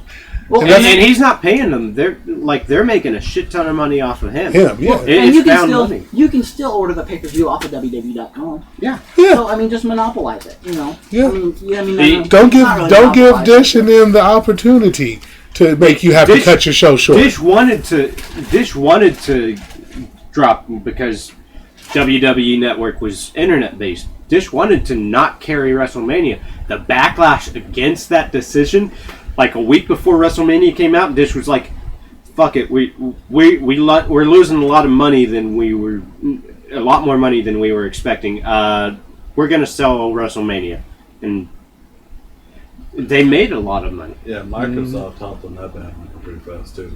Yeah. So yeah. everybody did. Everybody's hopping on freaking The network. WWE Network. I mean, you'd be stupid not Shameless plugs. Yeah, Alright, $10. $10 a month. Yeah. to. And you That's get it. NXT. It's $10 for every pay-per-view, plus Ever. every pay-per-view in the history of ever. And then you have like these selected, like the best of Raw, best of I SmackDown. like the WWE countdowns. Oh, I love those too. And Yeah. did you see this last one with the Infamous Phil Infamous- Phoenix? No, I haven't watched that yet. Oh, the Boogeyman was number one. I've been trying to catch up on my Legends No, of spoiler Legends of alert, Wrestling. sorry, the Boogeyman was number one. I thought he was the coolest. Yeah. Oh, yeah. They also talked Come and about get you! they also talked about Disco Inferno, Mm-hmm. and he really wasn't a great wrestler, but But he he was yeah. loved by the fans. He was so He was- over. oh yeah, he was because over. he completely went full on with that gimmick. Mm-hmm. Hey, how'd you feel about Glacier? Sub-Zero! When I was a kid, I used to like him, but When I first saw him, I his thought- big claim to fame when he was wrestling was, yeah, he had been beat, but no one ever beat him twice. The first person to ever beat him twice was Goldberg. Beat him twice in a row. Yeah. Oh man, but yeah, the network is just amazing. Yeah, it's amazing. And if you gonna listen to our show, we gonna tell you to watch the network because you gonna be if you don't keep up with NXT, if you don't keep up with main event and stuff like that. Yeah, maybe we'll forget about a couple of matches because come on, Well, the main shows we gonna talk about the main speaking show. of NXT, I mean, I watched it once. I didn't really keep notes, but I mean, I saw a few things. You know, Adam Rose is still building momentum, getting ready to come to the main roster. Oh Lord, Sami can Zayn. we just go ahead and get it? Why is he not coming up? Yeah, for real. I understand he's got a good feud, and they can't move everybody up too fast because they won't have any left. But I Oh moved please, him up with Triple long H, before I with moved Triple H Bill. running Or even NXT. Adam, I would say. With Triple H running NXT, you're never going to have a lack of talent Of because course. he knows all of the flagships. I'm about to go up to Tulsa just in case he shows up. He's Just on that. Here's a script. Just something I put together. You can use it if you he's want. running. He's got JBL as general manager. JBL as general manager of NXT. And he actually finally showed up on NXT. Yeah, I know. that was pretty He cool. put Bo Dallas in the match with Dustin Gabriel. Man, why are we talking about that? Woo! Did they just leave Bo Dallas hanging out to I dry? They're know. going to occupy NXT. See, they just turned I and was looked like, away gave from you I was cookies. waiting for Bo Dallas to start doing the yes, but Bo. If he would have did that, they really would have hated It's that. my believers. He said, I want to know who got it out to the who do you audience. call? When he says, come to the ring, everyone turn the fuck around. Well, see, one thing, I like him in the ring, but on the mic, he's not that great. And the whole Bo Levers thing, he reminds me of Justin Bieber. Yeah, He's got a weird gimmick, and I think they'll change that when they do move him over officially. I think they're going to type him because because most of the time take him off for a little bit so people kind of forget about him and let him develop his style a little bit more. Let him get a new little swag going, kind of like they did when Alberto Del Rio was mentoring Brodus Clay. He was more like the Brodus Clay we're watching now. Oh yeah. Then he disappeared for a while. Then he came out as the Funkasaurus, Mm-hmm. and nobody, like everyone, was like, Brodus Clay's coming, and then he comes out to somebody, call my mama. Yeah. You should. I've never been so disappointed in my life. But at the same time, I was like, I love the cat music. One thing I didn't at first. I didn't at first. Now bear with me because I am about the Black Nation domination. Is he black? I can't tell. He's mulatto. I've seen some white wrestlers that are darker than that man. He's definitely mulatto. He's mixed with something. Not Sheamus. Not Sheamus. No, what they should do with Bo Dallas is, he's Bray Wyatt's brother. Oh, really? He really is. You can kind of tell. Yeah, he's Husky Harris's brother. Oh, okay. What they need to do? It's the eyes and the nose. Bo Dallas, when he makes the jump to Raw, the Wyatt family targets him. Gives him instant legitimacy. Oh, yeah, definitely. He feuds with them for a little bit, and then finally joins the cult. That'd be awesome. And then changes his name back. Changes his name to Wyatt. Because, Bo Wyatt. Bo Wyatt. That just sounds country for you WCW fans. Wrestling. Here's how the story could develop. Bo Dallas comes out. You're not the brother I used to have. Before we get into this, I'm gonna segue right into this one. Every show, since we're heading up to the last 30 minutes, this is perfect. Every show I want to do on the wrestling portion of what our not dream, but where we think things should go for the next week. The next week. So this is perfect for this time right now, and you can go ahead and continue. I just wanted to make sure everybody knew what the plan was going into the next into the next shows. So Bo Dallas, he comes in and says, Bray, you're not the brother that I grew up with, stuff like that. Makes it a family story. It gives something the audience can relate to. And then have them pulling at the heartstrings, and then when it all builds up. Lying to you, brother. Mm-hmm. Yeah. And then he finally you saw how fast they turned away from you. They won't turn away from you if you come back to us. Come back to the light. You don't need the buzzards, brother. And he's going to sacrifice himself to his own brother. He's going to let his brother give him the Sister Abigail. I wonder if they're going to mention Sister Abigail. Ooh. Ooh, they could tie that in. Because they've never really discussed. They haven't really talked about who Sister Abigail was. Think back, Attitude Era, Kane and Undertaker. Undertaker was responsible for Kane being disfigured and for the death of Kane's father or parents.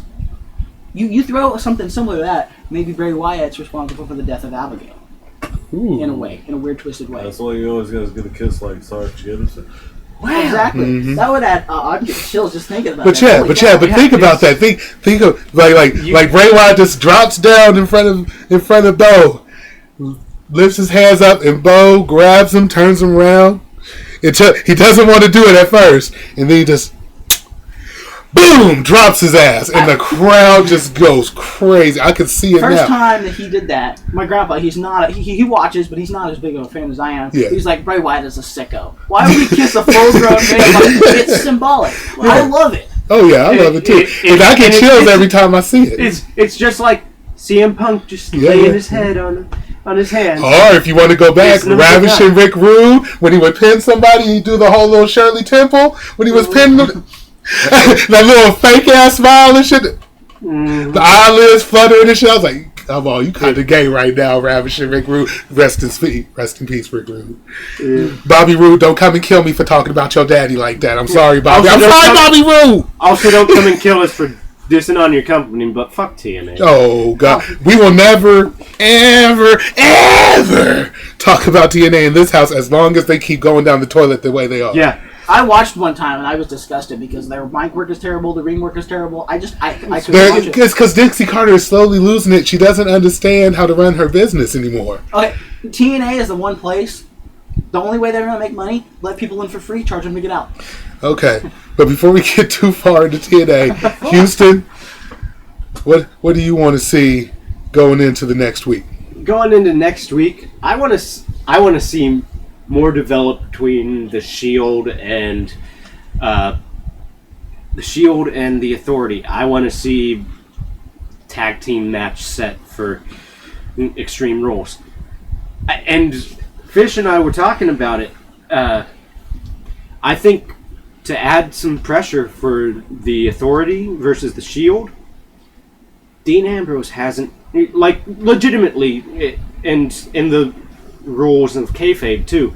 You can't strip a title from anybody for any, just for no reason. Yeah. But Dean Ambrose hasn't defended that title for a long time. Well, now they're the faces. Now they're the fan favorites. Since he hasn't defeated, and he hasn't. Triple H strips him of the title, adding more fuel to the fire. Oh yeah.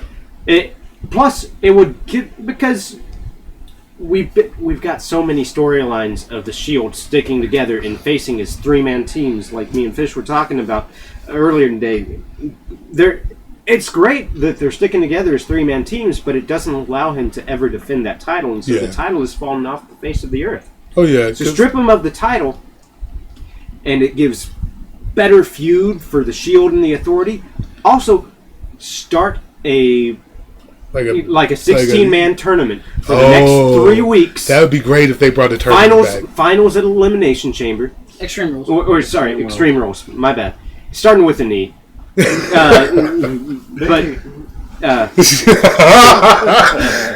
we love you, Biggie.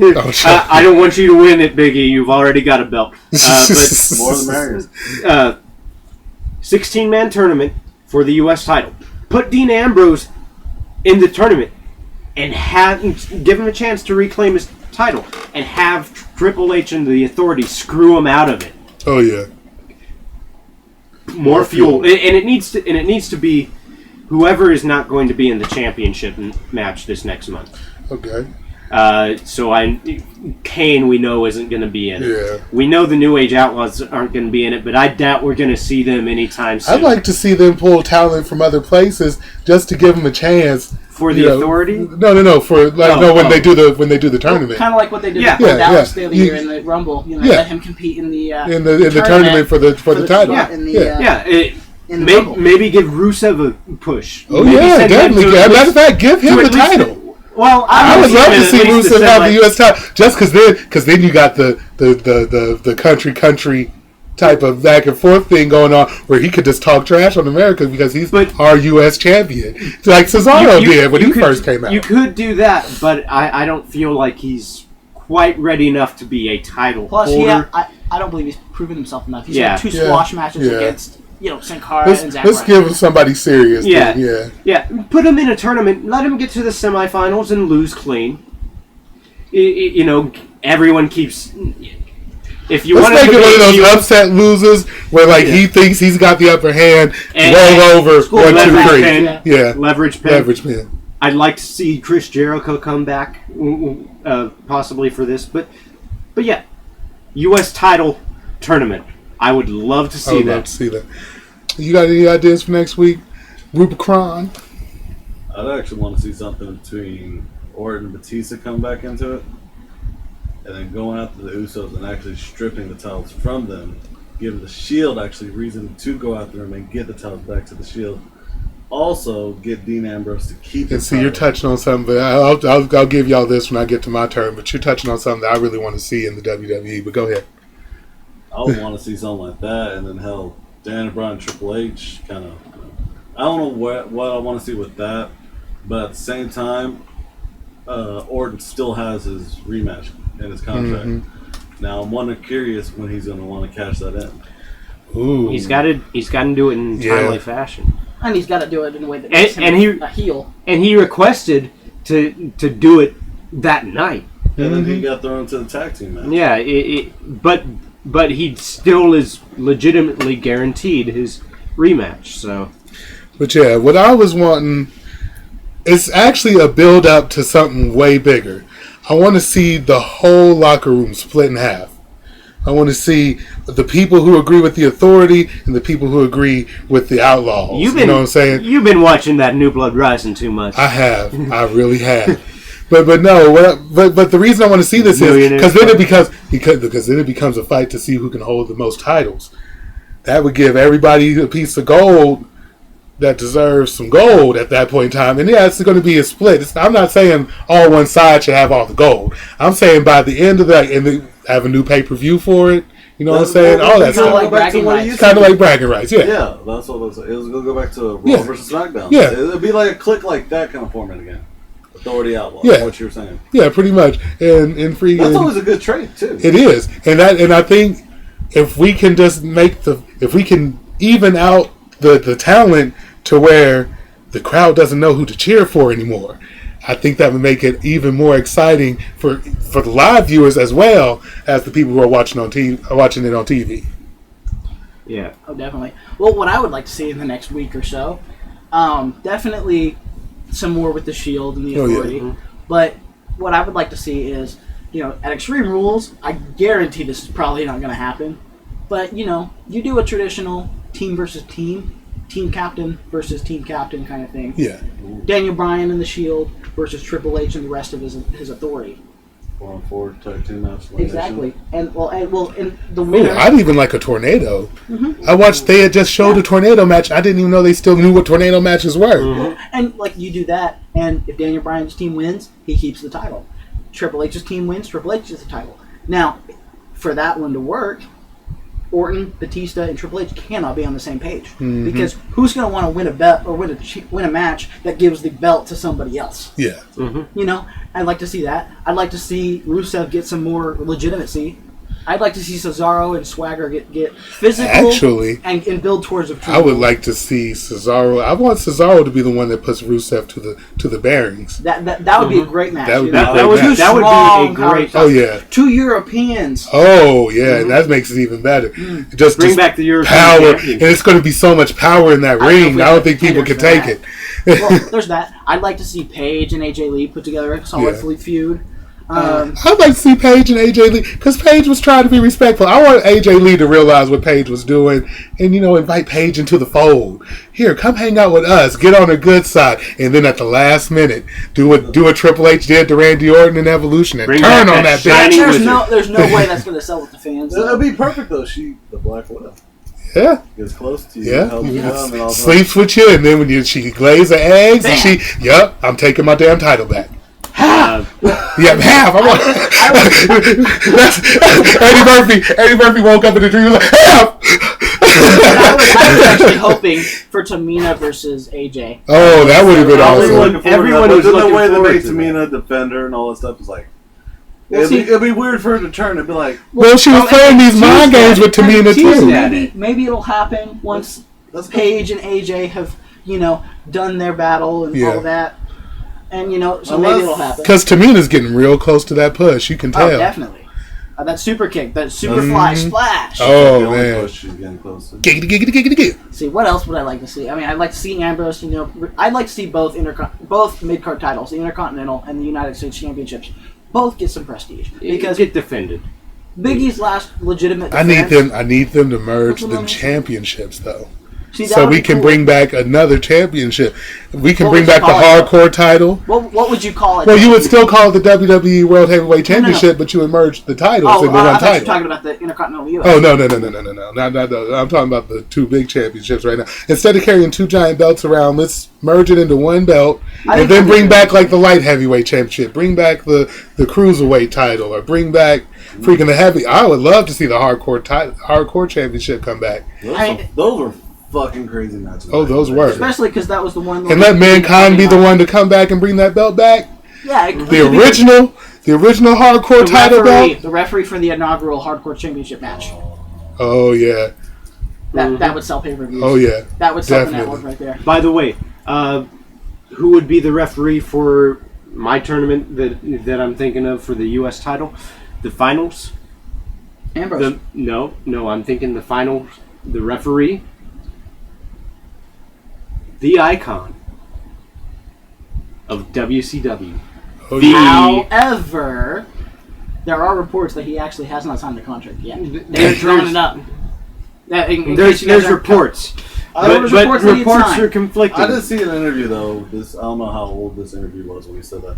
He originally stated that he would never want to go to WWE. That was back in the 90s, yeah. Because of how they treated Booker T. He that was how back they treated in Booker the early 2000s. Yeah. Because for those of you who don't know the story, Sting was watching TV after WCW had been brought out. Under contract, so he couldn't go. Yeah, and he had saw the Rock was doing it. It was a Rumble. It was Booker T was doing the promo, And The Rock was The Rock was doing the promo. Booker T comes out and interrupts The Rock, and The Rock says, "Who the hell are you?" Now, everybody already knows who Booker T is. There's no reason to disrespect the man like that. And that's how Sting was looking at it. Yeah, Sting was looking at it from, why would you disrespect the guys who are going to put your company over even more than what it already is? Yeah. And that's why I couldn't work for you. Now that times have changed, I think Sting looks at it a little bit differently. Yeah, well, and I think he's going to sign that contract. He's always talked about he wants a WrestleMania moment. He's always talked about it would be perfect to wrestle at WrestleMania.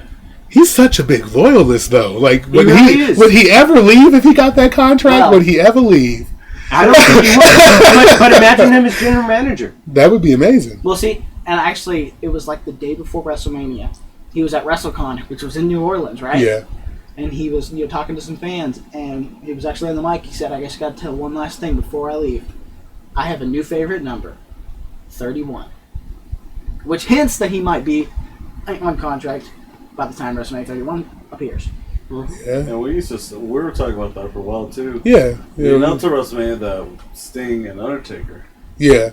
And see, and what had changed all that is the fact that, not Batista, but Brock Lesnar came out and did the dang thing. But yeah, now the streak's over, and now we have no hope of seeing that. Even if we do have hope of seeing it, is Undertaker going to be in the shape to do a match like that? But then he won't have as much to care about. So he's really then, unless he's trying to do a redemption, he goes after Lesnar again and then beats him. But still, Lesnar did get on the roster regardless.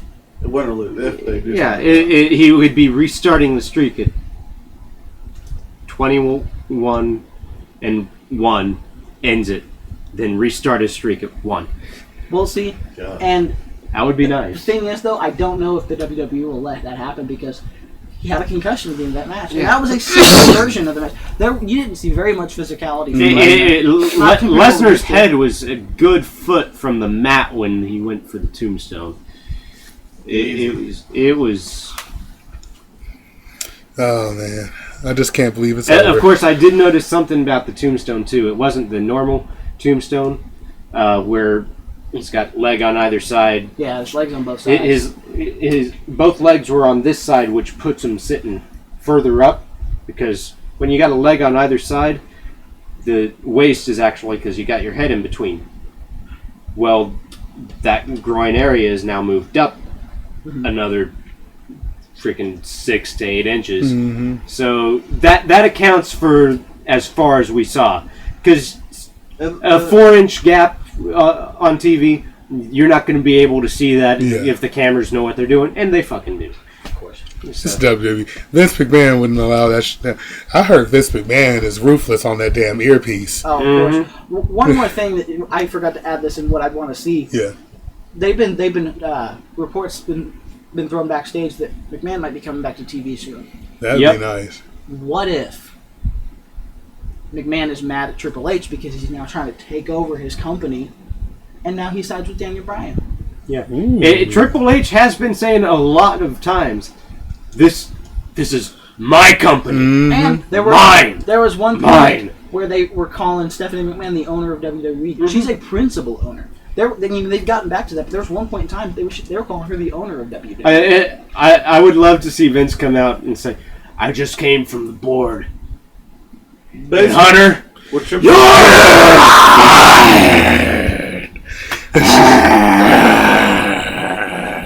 I don't know why you growled after I got a little something.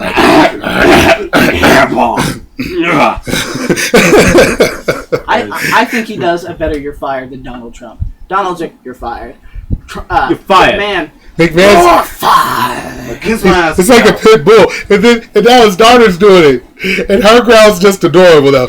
You're fired. It sounds like she's sizzling bacon or something. Speaking of sizzling bacon, from what I've heard, best show on Netflix. Oh God! Don't even bring that up in this show. That's for the Nerd Podcast, I know, y'all. right? I can't wait to talk about that on the Nerd Podcast, though, because what are y'all talking about? Sizzling Bacon on Netflix. Look it up on Netflix.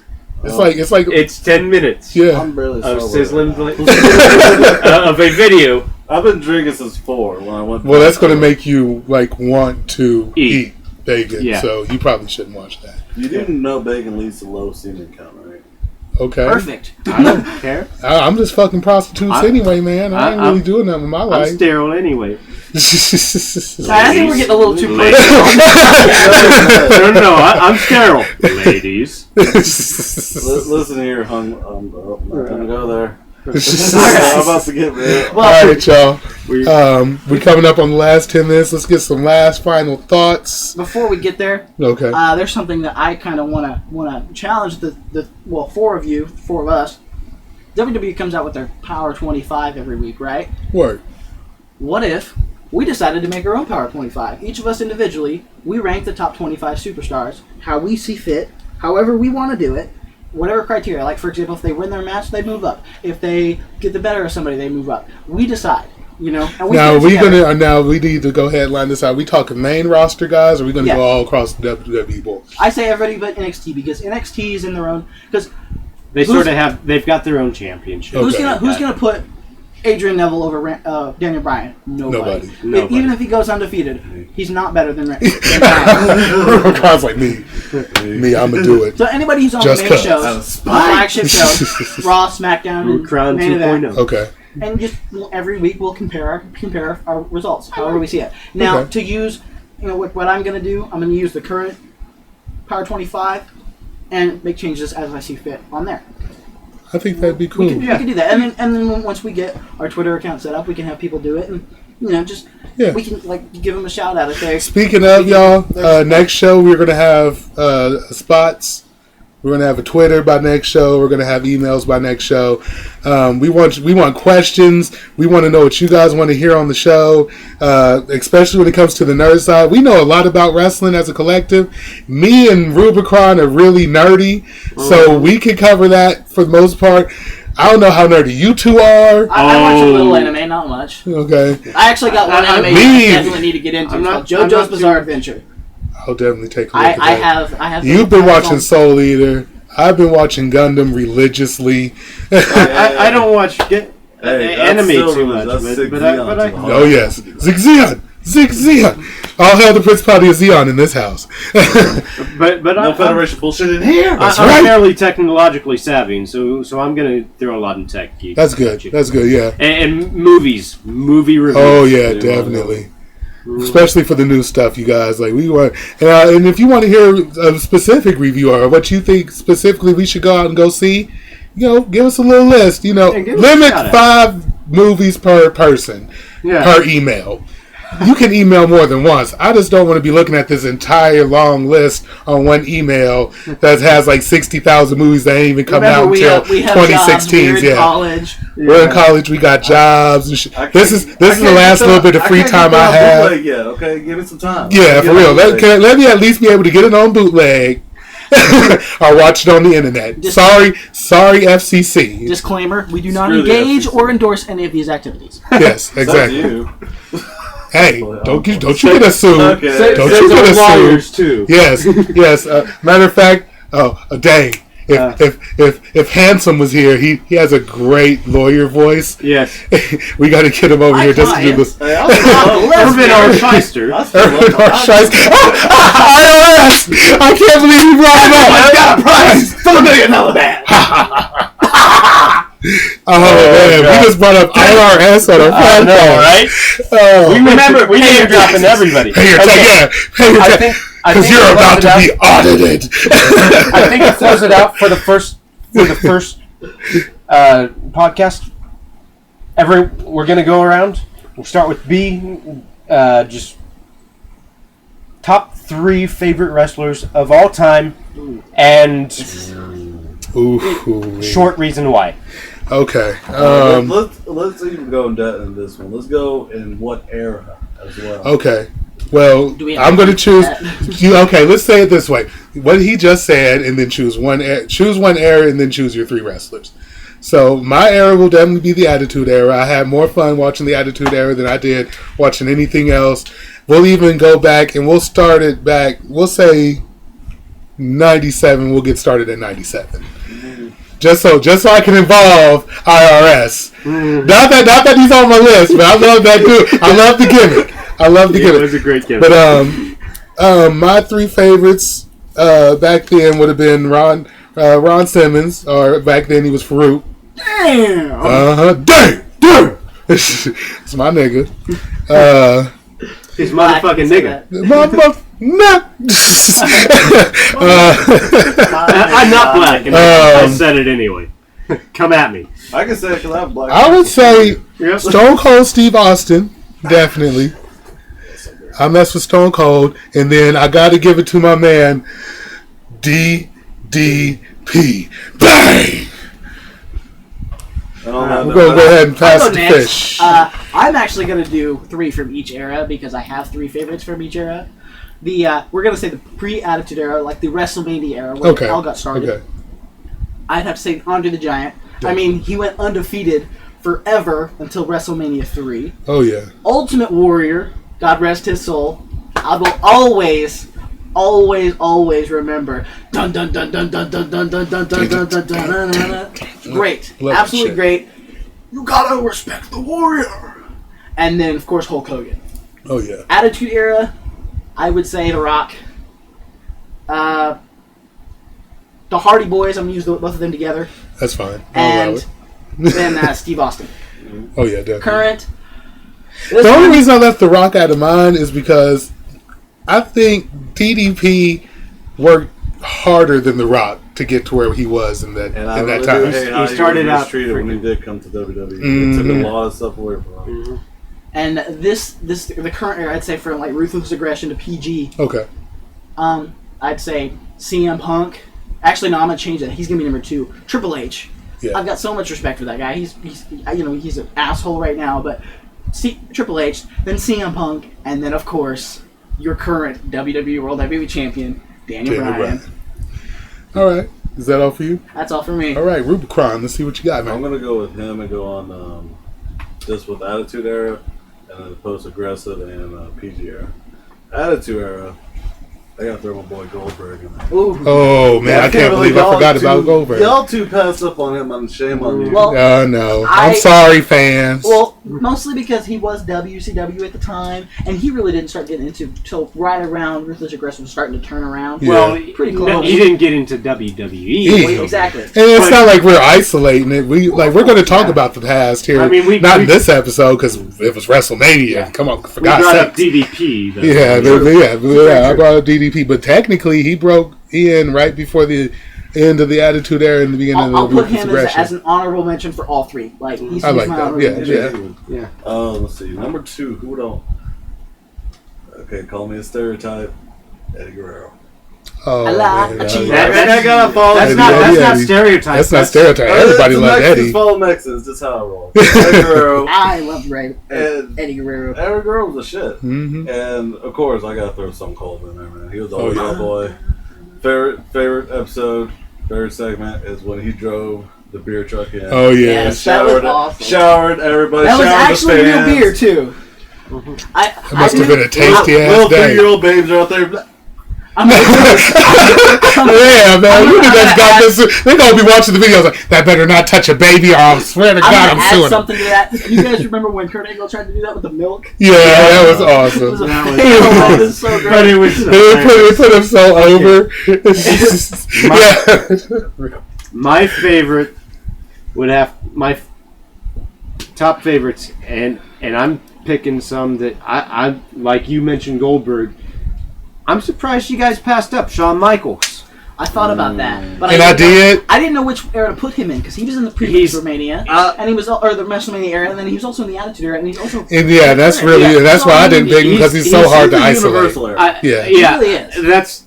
That's sort of what I'm going. I'm going for all time with mine. Okay, all time with mine. Which with Shawn Michaels has got to come another one that I'm really surprised none of you said. Taker. Oh yeah, definitely Taker. I'm still disappointed that streak is over. That's why I didn't say that. And and I don't want to be reminded of the day my soul left my body. Wait, you not anymore. It hurts it hurts to mention it, but I loved Taker. He was. I was a huge Goldberg fan. He loves him. So he's my number 3, but my honorable mention of all time, and my first memory of wrestling was actually watching Goldberg win the World Heavyweight Championship in WCW on Monday Night Raw in July. I believe it was July 3rd of 1998. It was awesome. It was beautiful. May have been July 6th. I can't remember. Look it up if you don't. Yeah. Google it. Once you get it exactly right, everybody's honorable mention of all time has got to be Bruno Sammartino. Of course. 10 years. Well, a combined total of 10 years. Yeah, I mean, the man's... The living legend. He is a living legend. Also thrown in there, Punk. Sorry. Yeah. And that hurts too. One of my honorable mentions I would have thrown there would be Chris Jericho. Oh, yeah, definitely. The way he started from the bottom, where he was getting stepped on in the power plant. And then he beat Stone Cold and The Rock in the same night. I know, right? Unified. Yeah, first undisputed champion. Youngest and first. Youngest and first. Mm-hmm. Youngest at the time. And about to fall out of the first person. That's like the third. It's like, ladies and gentlemen, you can't see us, but he done fell out this chair like almost 6 times. This chair is going to beat me like Undertaker got beat. It still stings. Oh God, it hurts so much. But no, freaking it stings like herpes. Jericho freaking Alexander Rusev. He's gonna beat me. The chair's gonna beat me like Rusev does. Okay, that works. There we go. But yeah, Jericho. He was the first man in WWE history to win 5 separate titles in WWE. Main reason I liked him because one of his best moves, the Code Breaker, Of course. will annihilate the best of the best. Okay, I don't care how good, how strong he hits you. When you play the game and you hit somebody with the Code Breaker and you've already got their head turned red, it doesn't matter if it just turned red. You're done. Yeah, they bleed and then you get the 1, 2, 3. Unless it's John Cena. Unless it's John Cena, then his hand holds up for one more Code Breaker and then he starts bleeding. and then he'll still kick out at 2. Also, people, I haven't told y'all this. This is a surprise for everybody except for me. I was thinking on it for a couple of days ago.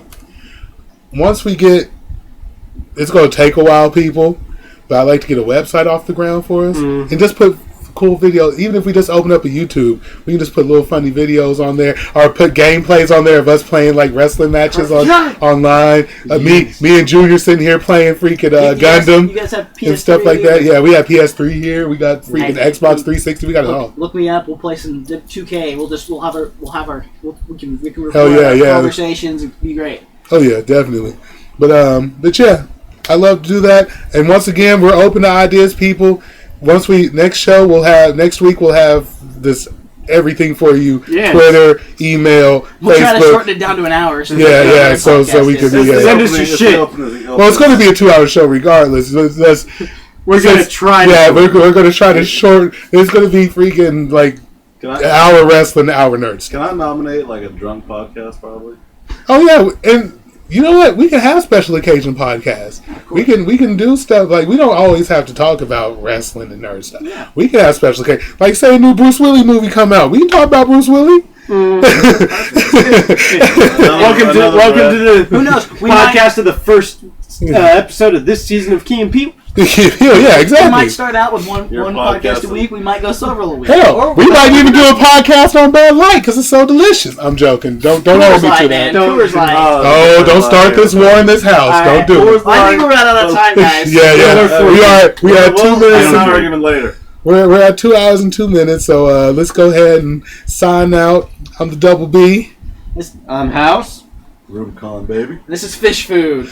And we are out, people. Thank you for your time. We took you to the bottom of the map. Most where Cool definitely. Light is. Oh! Go!